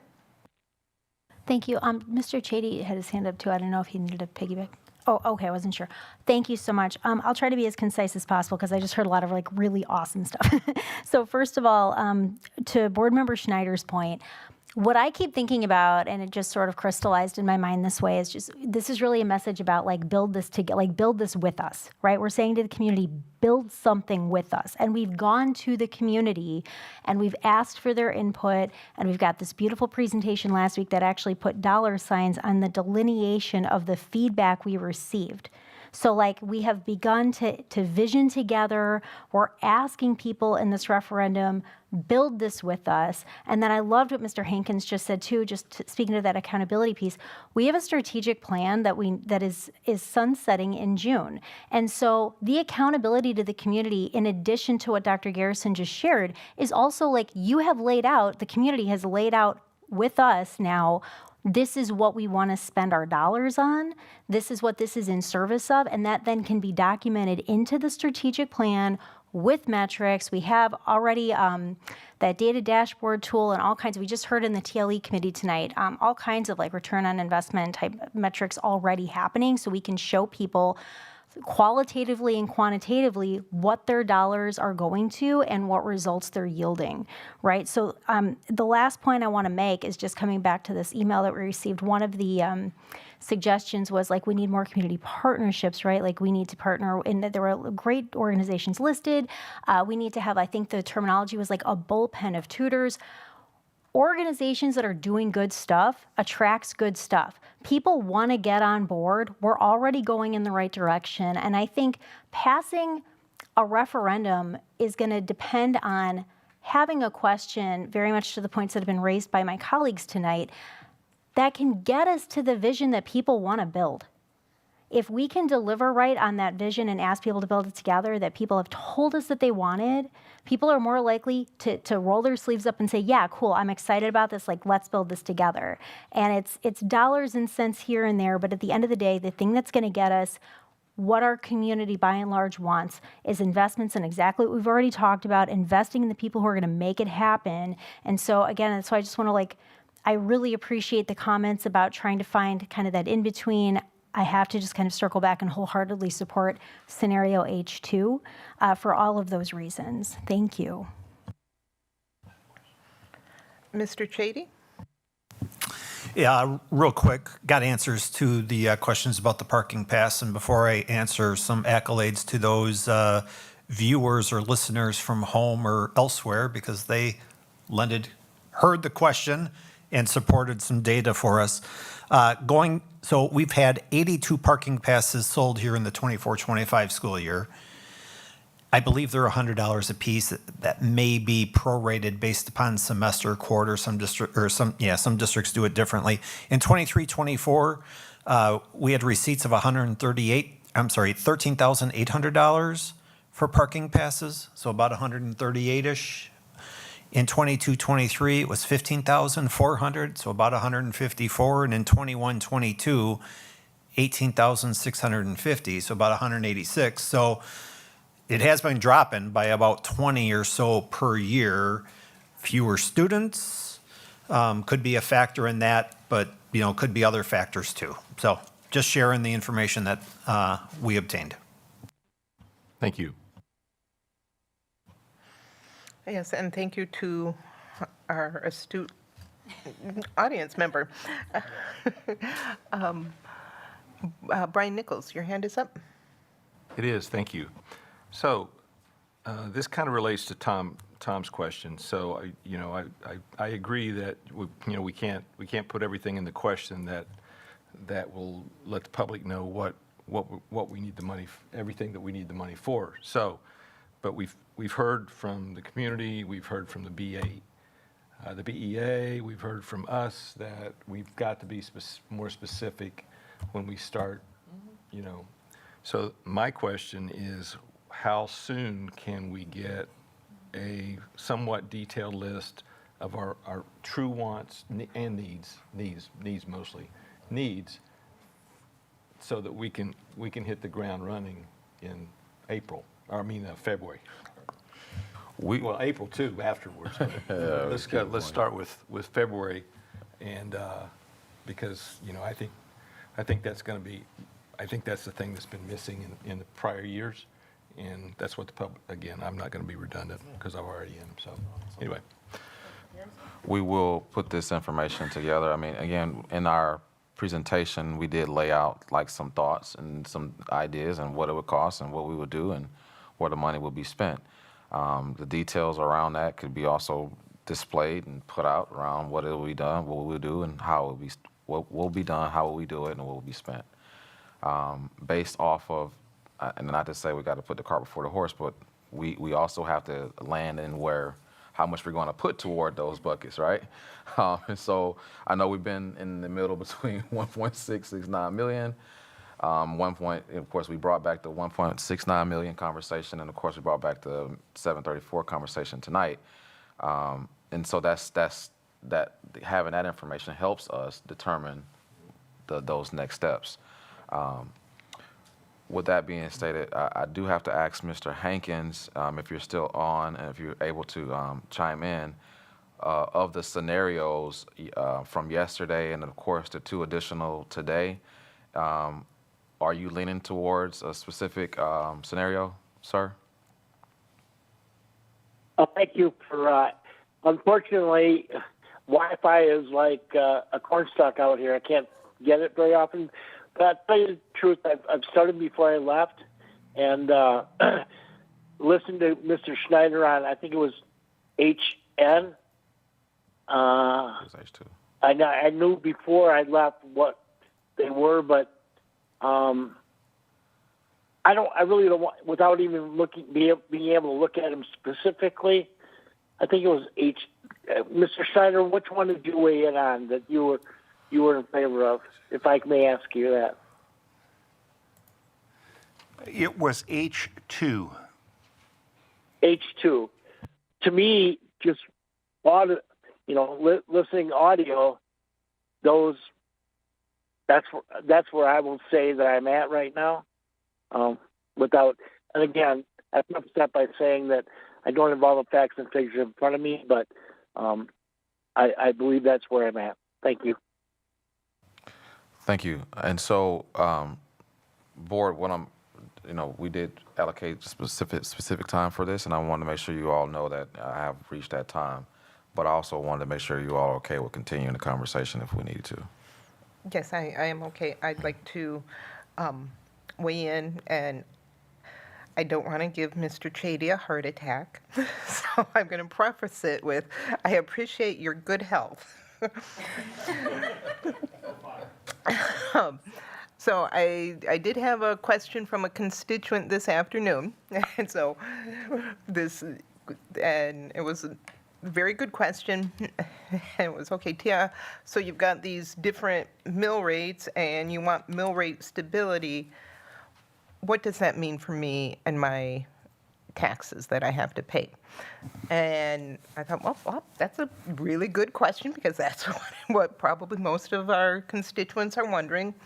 And so I did a quick little calculation using my own property, and I was taken back a little bit, because it is a considerable jump.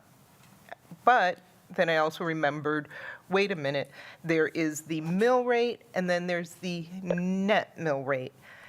And I know you've explained this before, so take a deep breath.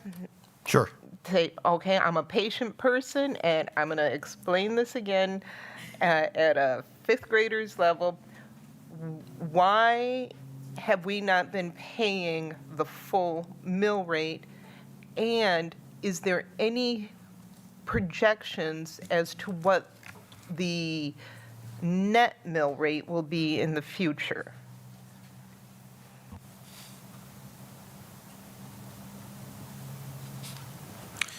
Just trying to write down the talking points so I don't miss any.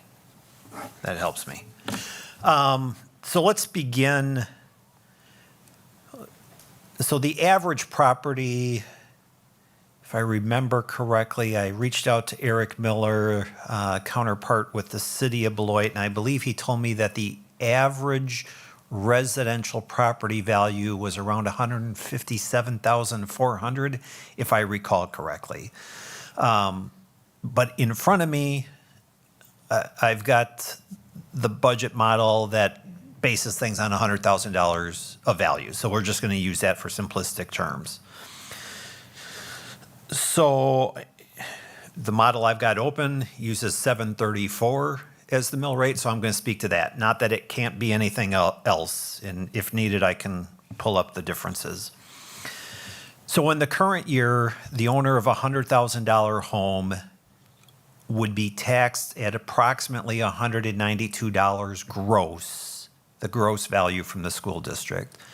However, prior to the property tax bills being drafted, created by the municipalities, the city, the townships, and then communicated to the property tax owners, they net out the school levy tax credit value across all properties. So right off the bat, it buys down the school levy amount to the municipalities. From there, then, it's distributed amongst the assessed value of the properties. So again, looking at current year, the owner of a $100,000 home would pay net property taxes of $192. I'm sorry, that's gross. The reality is their net property tax is significantly less than that, probably around $100, to be honest with you. So if the property tax, well, let's back up. Without a referendum, it's projected that the mill rate's going to go to $4.44. So that $192 of gross property taxes paid this current year is going to increase to $444 in gross taxes next year. If we're looking at a scenario N or scenario O, which is even on your sheet, both revolve around that 734 mill rate. So they would grow from 192 to 734. Let me do my math. Whoops, let's clean everything out here. So it would be about an additional $290. The $290 would essentially be the ask amount above what we anticipate property taxes to grow to anyway.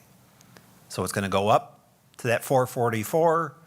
We would be seeking about an additional $290 worth of expense or an investment from that property owner to support education in the school district of Beloit. So we get to that 734 value.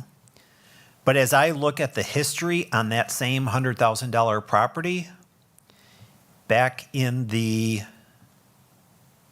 21-22, so fall of 21 property tax bills, and every year previous to that, they were paying over $1,000 in school portion of their property taxes on a gross basis. So it's still a $250, $270 reduction from what it was 4 years ago. Now, it's still the growth from 192 to 444 or 7 whatever. You know, that can be painful for people. But again, you know, when we look back at the history, they've been paying that for years prior to these last 4 years where it has fallen. Thank you. So my thought on that, and I know we want to get and stabilize a mill rate. Was there any consideration, Dr. Garrison, for maybe ramping up to that mill rate rather than sticker shock, we're here and this is where we're going to stay? So, and again, it goes back to the 3% conversation. So we were looking at $6.34, I think, in some of the scenarios that we had, but it goes back to the 3% in the salary increases. And so, naturally, hearing from the board, and that's why we're here to have these conversations and hearing the direction that we're going in and what you all want to prioritize for this referendum. Things did shift in some of our conversations, which is perfectly fine, because our priorities have been very, clear, if you ask me, in these conversations at the board level. So it was something that we looked at. Our needs are still great here in the school district, and that's something that we all have to, really come to grips with. The other side of that is, the 26-27 school year, with the fund balance being what it is, and us being able to just do business here, did put us also in some dire conversations as we kind of laid out numbers for the district. And my responsibility in this conversation is to make sure that we have the funding to support our needs. And like I mentioned before in my opening statement, that we can no longer operate school the way we've been operating it. And it's time for us to, of course, to make these conversations happen. Together, we can, make these conversations sound and feel differently. But even if we were to stop at that 444, we would have had a deficit in multiple years of cuts. And that's why we gave that base scenario, because at the 444, it would still require millions of dollars of cuts year to year to year, and it wouldn't have gotten us out of the conversation in which a board is considering in a referendum. And so that's the space that we're still working from. Thank you.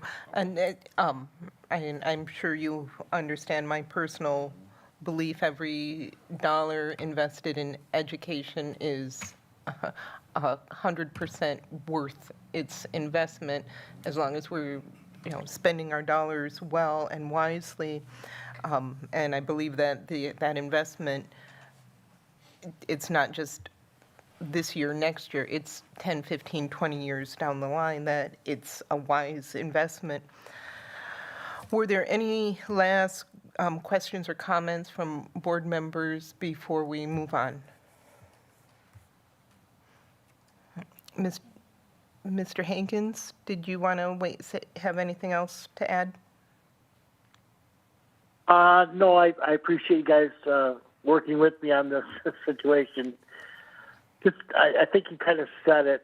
When we talk about 3%, 5%, and Ms. Miller, you and I have talked, and I've talked to the city manager about busing, so that's a completely different subject.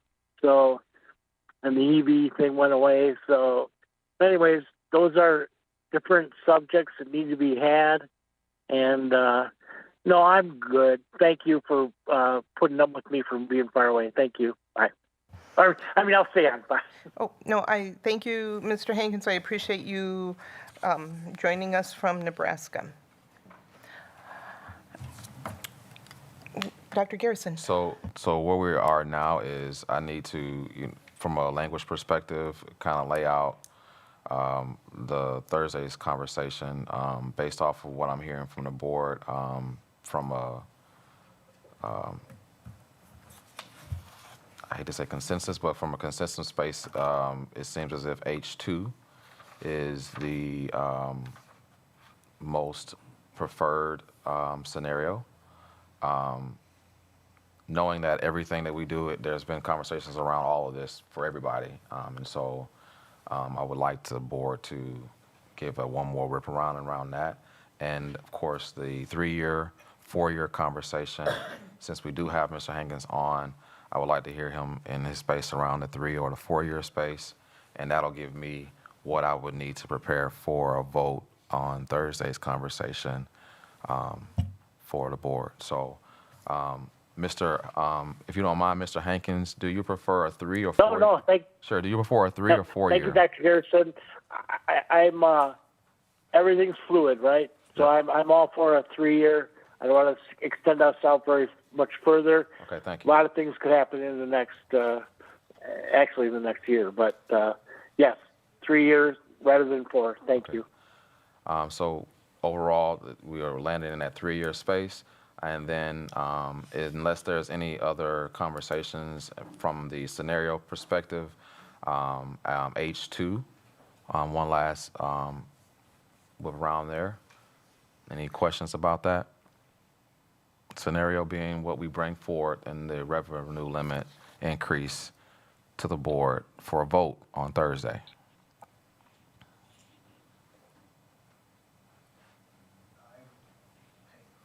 Oh, was that to me? I'm sorry.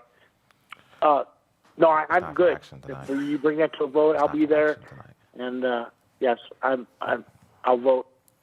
Yes, I'm good. Thank Sure. you. No, that was just for the whole board. Is there anyone that would Well, like that's what I thought, but I didn't know. No, that was for the whole board. Anyone, and it's hearing none, I'm hearing H2 is where we, as a group, will land for the revenue conversation. It's not something that, revenue limit increase.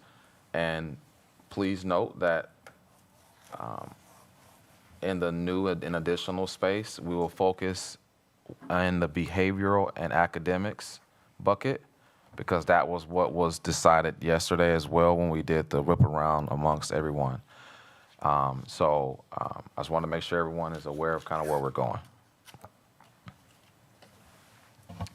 Megan Miller? Thank you. Yes, no, totally agree. And I just think, I understand, Dr. Garrison, that what you're saying is to prepare us to be able to, quickly and hopefully unanimously pass, a question on Thursday. Also, though, because I know other people are listening, because we're focusing on the question being around the subjects that you discussed, doesn't preclude the district also going forward from doing things like exploring transportation, engaging in early literacy and kindergarten readiness. All these other things aren't off the table. I just wanted to clarify for people who might be following along, this is a discussion about how to frame the question, not like this is all we're going to focus on and throw away other ideas. That is correct. I mean, how we get at other community needs is a space that the district operates from. To be honest with you, all the time. There's a lot of needs that comes to us from different community partners, and how we work through those as a district may not necessarily need to be in a referendum. But yes, that is true. So hearing none, I'm hearing that the board is in consensus with H2 being where we are. Okay, Mr. Johnson, you have any? Nope. Thank you, Dr. Garrison. Thank you, Mr. Chady. Our next item is the consent agenda. Typically, there is no separate discussion of the items unless a board member so requests, in which event the item or items will be removed from the general order of business and considered in their normal sequence on the agenda. Are there any board members that would like an item or items removed? Mrs. Levy. Thank you. Yes, I would like item C as in cat, F as in Frank, and G as in Greg. Remove, please. C, F, G. Any other items? I'm sorry? Oh, any other items removed? That's C, the open enrollment space determination. F, the policy 345.6 graduation requirements. And G, policy 345.6 rule 1 specific graduation requirements. Is everybody in, or can I get a motion for approval of the consent agenda minus C, F, and G? So moved. Second. Motion by Megan Miller, seconded by Amy Levy. Any discussion? Hearing none, all in favor? Aye. Aye. Aye. Aye. Aye. Any opposed? Motion carries unanimously. Mrs. Levy, item C. Thank you. So one, thank you for including that presentation. I just wanted to check, and it's the slide that has the columns where it has the red and the green. For the projected number of OE spaces available for next school year, I just want to make sure that I'm understanding this graphic. So for example, at Beloit Memorial High School, there are -3 spaces. Does that mean there's a wait list? Does that mean there are 3 children that won't be served? It can't mean that. Please help. Nope, so that means next year, Yep. we would not accept any open enrollment applications for high school students. Okay, but it says -3. So I'm assuming you got to that number somehow. So what does the -3 mean? Yeah, go ahead. Yeah. So if you're taking a look at the chart, if you start on the far left side, Yep. those are our caseload size criterion. So I mentioned at the committee meeting, we use like a workload model. So that's the average number of students that each teacher that provides special education services would have on their caseload. The next column over is our current staffing trend. So at the high school, we have 13 special education FTE. So staff. We Hired have staff. hired staff, 13 hired staff. So when you multiply 18 by 13, you get a capacity of 234 students. So that's on average the number that we can support with their specially designed instruction in their minutes. You We just then- made me feel a lot better. So does that mean that, and help me understand, because I thought I read that there aren't requirements for caseload, which makes me nervous, but that's another conversation for another day. Yep. So we are 3 above the recommended limit or the preferred spot, but all of the children are being served. Correct. And will be next year Correct. with these projections. Yes. Correct. Yep. It's just because that number is negative, that's why no one is being accepted. Correct. Perfect. Thank you so much. Yep. And that's only new applications. So anybody who's currently open enrolled at the high school. Would stay. You're going to figure it out, even though it's above that ideal caseload number. Yeah. They're Got it. factored into the projected enrollment already, so they would stay. Got it. Thank you so much. Any other questions on item C, the open enrollment space determination? Can I get a motion for approval of item C? So moved. Second. Motion for approval by Greg Schneider, seconded by Megan Miller. Any discussion? Just a Yes, question. go Do you need us to read the whole recommended action for the motion? Or are we good? Ms. Schultz? Or, Ms. okay. Schultz? Okay, that was my only question. Okay. Thanks. Okay. All in favor? Aye. Aye. Aye. Aye. Aye. Any opposed? Motion carries unanimously. Item F, the policy 345.6 graduation requirements. Mrs. Levy? Thank you so much. So a few months ago, we had a conversation at a policy committee, and it talked about potentially reducing the number of required credits. So Mrs. Moratek, if you could give us the elevator pitch about why the administration is proposing that and like the reasoning behind that, because when you did it at the policy committee, it made perfect sense to me.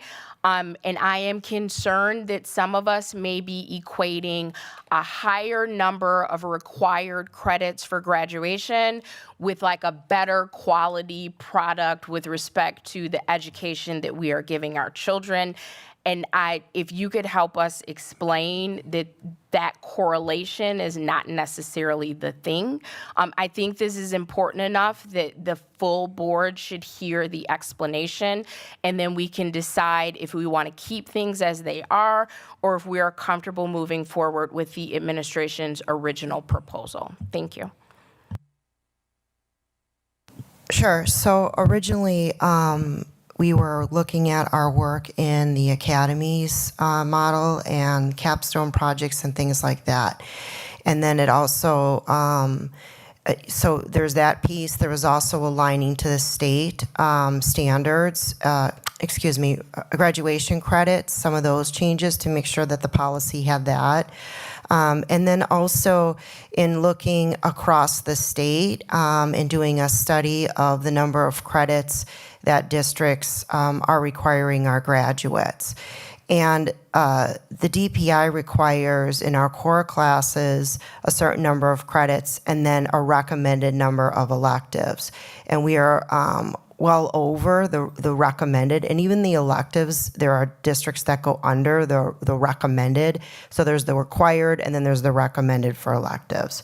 So when I looked at the state's largest school districts, I don't have I'll just read it. Milwaukee, Madison, Green Bay, Kenosha, and Racine are all 24 or below. Milwaukee, Madison, and Green Bay are 22 each. Kenosha's 23.5, Racine's 24. Looked at the top performing districts in the state, which is 23.5, 23, 24, and 23.75 are those districts. That's Elmbrook, Muskego, Norway, Cedarburg, Middleton, Cross Plains. And then I looked at Rock County. Rock County tends to be a little bit higher in their ask. I also thought about how the last time that this policy was updated was a decade ago in 2014. And then in Rock County, Beloit, Turner, Edgerton, and Milton are also 24. And so thinking about aligning what's the requirement with the state and making some of those changes, along with opening up opportunities for work-based learning for our students because they're finishing through those pathways quicker, and then that gives them more flexibility. It's a point of pride in our district. And then also thinking about graduation rates and how some of our students are ready to graduate and to move on college career and ready to the next piece. And then, I think since I have been here, that word expectations is unclear because I'm certain that the largest districts in the state and the highest performing districts of the state do not have, one might argue, lower expectations. And so a changing of electives isn't a lowering of expectations. And lowering the minimum requirements from 26 to 24 doesn't remove access. You can still get up to 32 credits as a student. And in fact, when we did that study, a lot of our students on average get 30. Our students that are falling short are not far. I think Jeff looked at that today, was it 2019 credits is often our students that go into 5-year, 6-year graduation rates. So those are some of the, I think, bigger ideas. Thank you. No, thank you so much. If other colleagues have questions, I would definitely yield the floor now. Thank you. Any other questions or comments? Dr. Garrison?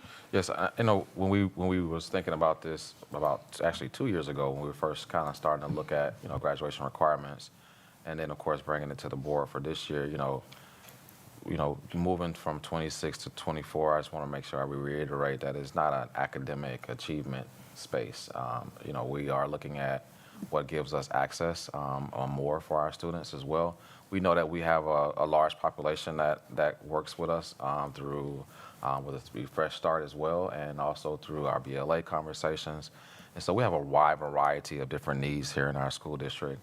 And the credit conversation from an elective perspective, we're not touching the core classes that are required, and we will still work through those spaces. I think that's very important to note. However, again, that was part of the overall conversation, and so we did bring this forward, and it is of course now off the consent agenda for discussion, and so that's just a space that I wanted to kind of honor and support of our district's recommendation to move it from 26 to 24. However, again, this is the board's conversation at this point. And the only thing I would add before you move on to, because I like what you're saying, Dr. Garrison, is that ultimately we want our students to have a high school diploma, because that's what's getting them college, career, and community ready. Thank you. Greg Schneider? The policy committee delayed hearing or looking at these policies until after it went to the Teaching, Learning, Equity, and Pupil Services Committee. That committee recommended dropping to 24 credits in order to give the students in our district greater opportunities to prepare for the future and to be ready to move on to college and career. When it came to the policy committee, for the portion that I did hear, I did not hear the policy committee mention that the Teaching, Learning, and Equity Committee had weighed in on this. But if you take the two committees together, and also making sure every person got one vote, if we took the 6 people, since Mr. Hankin is on both committees, so we would be looking at 5, so it would have been approved by both committees on a 3-2 vote.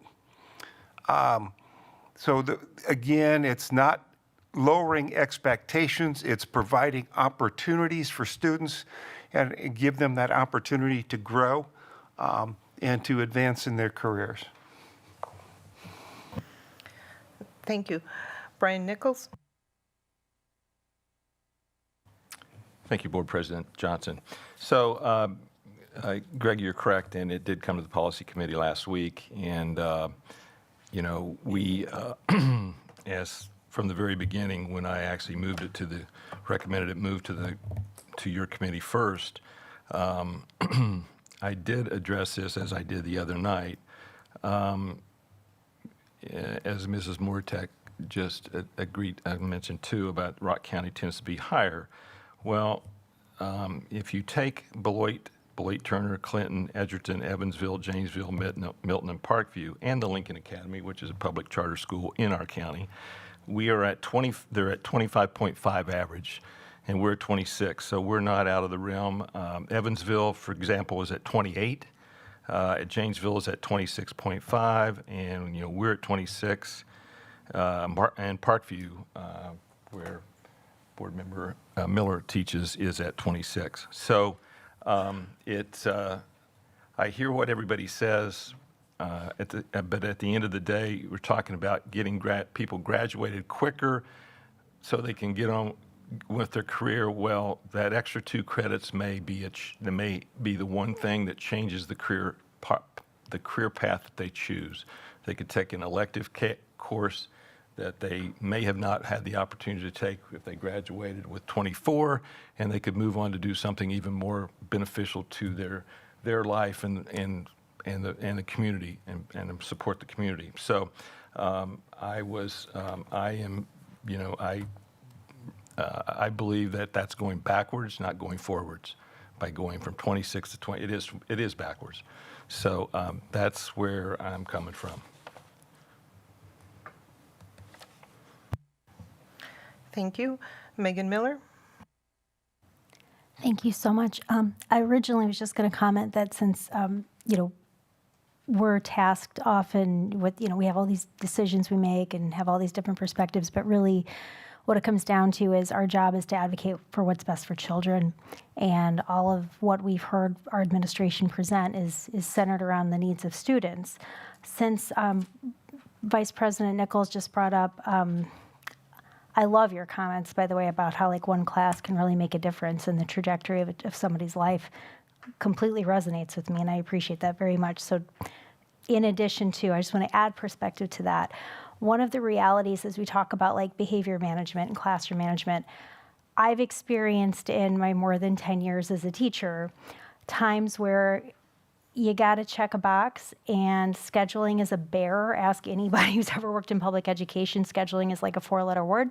And sometimes kids get put into classes, right? Because they got to have another class, right?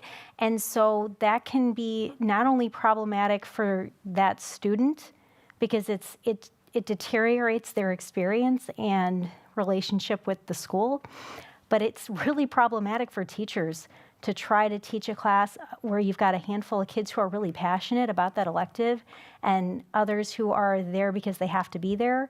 It's not ideal. And so if we're thinking about not only what's best for the individual needs of our kids, but also what's best for our district and its culture and climate and the meaningful academic experiences that they can have, I really think that leaning into a structure that is then by design more purposeful and intentional is actually not going backwards or taking anything away. It opens up opportunities more for student choice, really to kind of get more at what you're saying about just like how that one class, right, can really change your life, should really be a student's choice. So I just wanted to weigh in that way, and I for those reasons, can't support the policy as written. Thank you. Thank you. Mr. Hankins, did you want to weigh in on this? Yes, I've been pretty vocal about this whole thing, and I'm not going to change my opinion on it.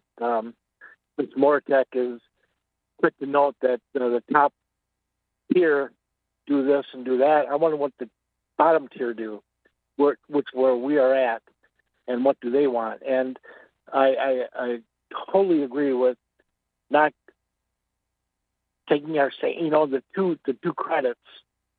If a compromise could be if you want to take 2 credits away from electives and put 1 credit back into core classes. Our student achievement is where it is, and we all know it.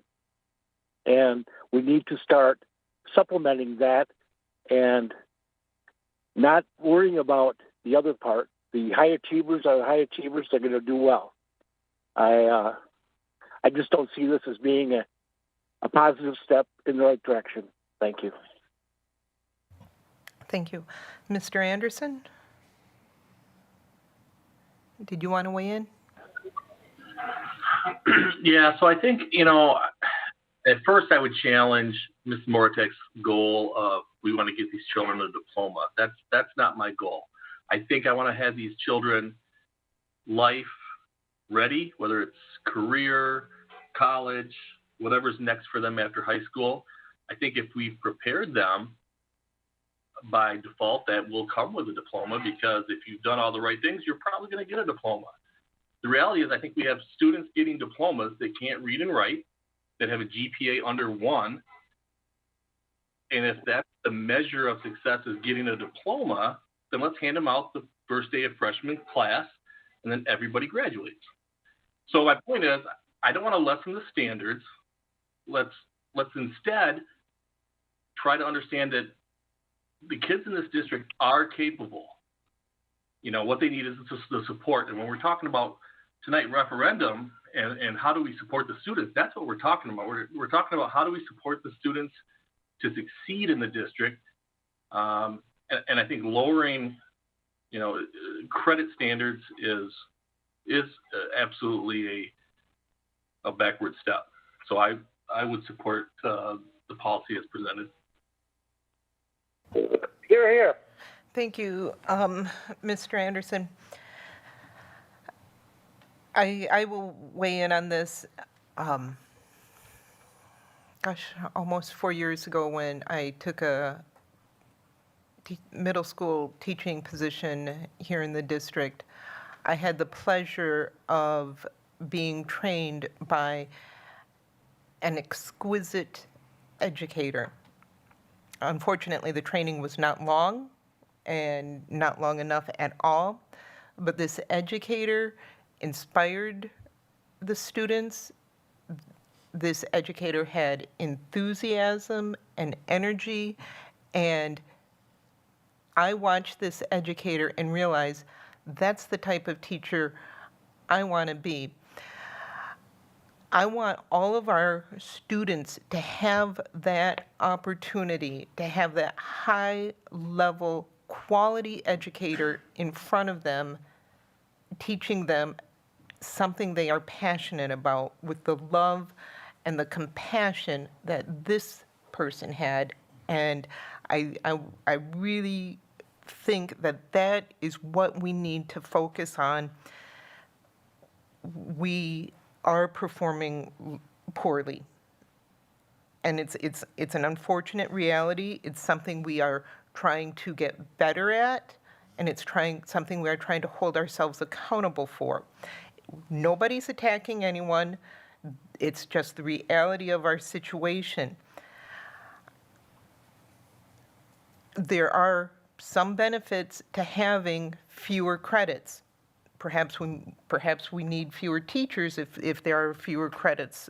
Perhaps we have more time for students to do the when they go off campus and do their work.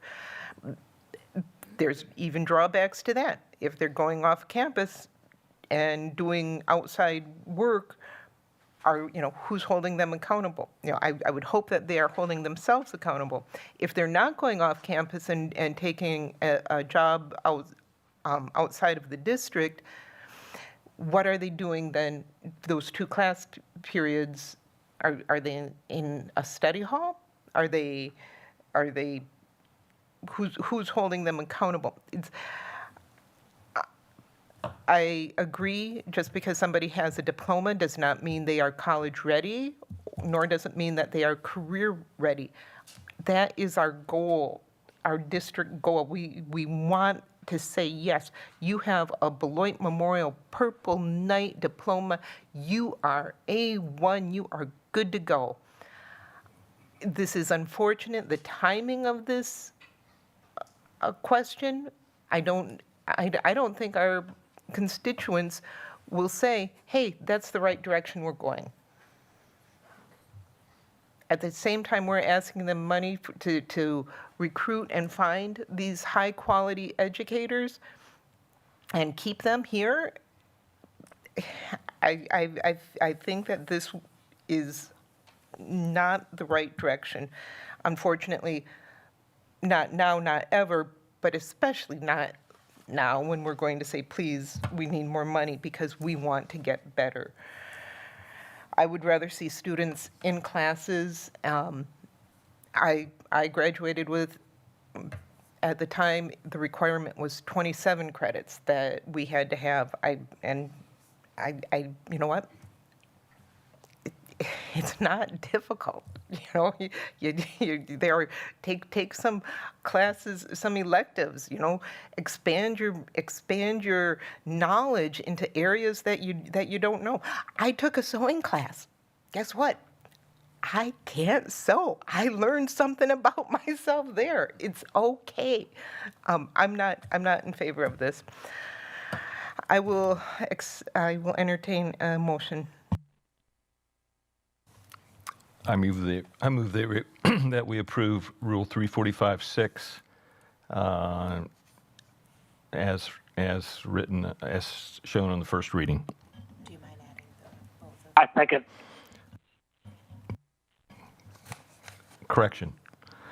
I move that we approve item F and item G, policy 345-6 and 345-6, Rule 1, to move forward to the second reading. Is there a second? Second. Could we have a roll call vote, please?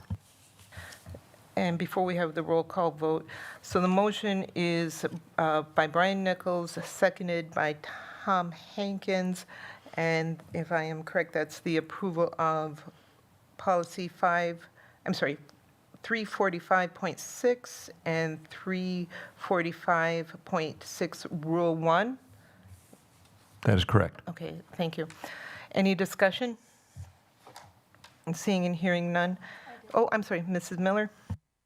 No, it's okay. No, thank you. I just wanted to, you made a comment about our performance, and I just wanted to bring to everybody's attention that we outpaced the state in our forward exam growth results, and I think that shows that we're going in a great direction. Thank you. Thank you. Mrs. Schultz? Greg Schneider, Nay. Amy Levy, Nay. Brian Nichols, Aye. Brian Anderson, Aye. Tom Hankins, Aye. Megan Miller, Nay? and Tia Johnson. Aye. Motion carried 4-3. Thank you. That brings us to human resources. Are there any open session questions or comments on any of the human resources items?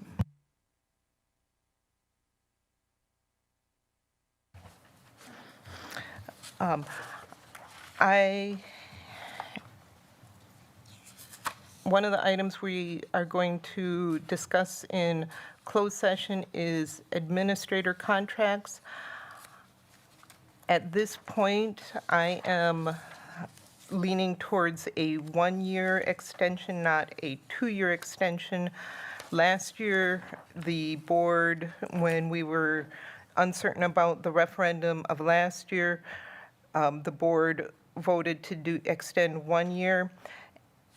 And to my knowledge, we did not have any employees resign because their contract was extended only for 1 year, not 2 years. We don't know the results of what the referendum will be. I think we all have our opinions and hopes and desires of what it will be, but the reality is we don't know. And being more, I think it's more fiscally prudent to go with 1 year rather than 2. But that's my opinion. I will entertain a motion to, a motion may be made and a vote taken to convene the Board of Education into closed session pursuant to Section 19.85, Parent 1, Parent C of the Wisconsin State Statutes relative to considering specific personnel recommendations. So moved. Second. Motion by Megan Miller, seconded by Amy Levy. Any discussion? Mrs. Schultz, may we have a roll call, please? Yes, and I do want to let the board know there are no closed session minutes for this evening to be approved. Thank you. Megan Miller, Aye. Tom Hankins. Are you still with us, Mr. Aye. Okay. Brian Anderson, Aye. Brian Nichols, Aye. Amy Levy, Aye. and Greg Schneider, Aye. and Tia Johnson. Aye. The Board of Education may reconvene to public session in order to take any action, if necessary, on items discussed in closed session. Thank you.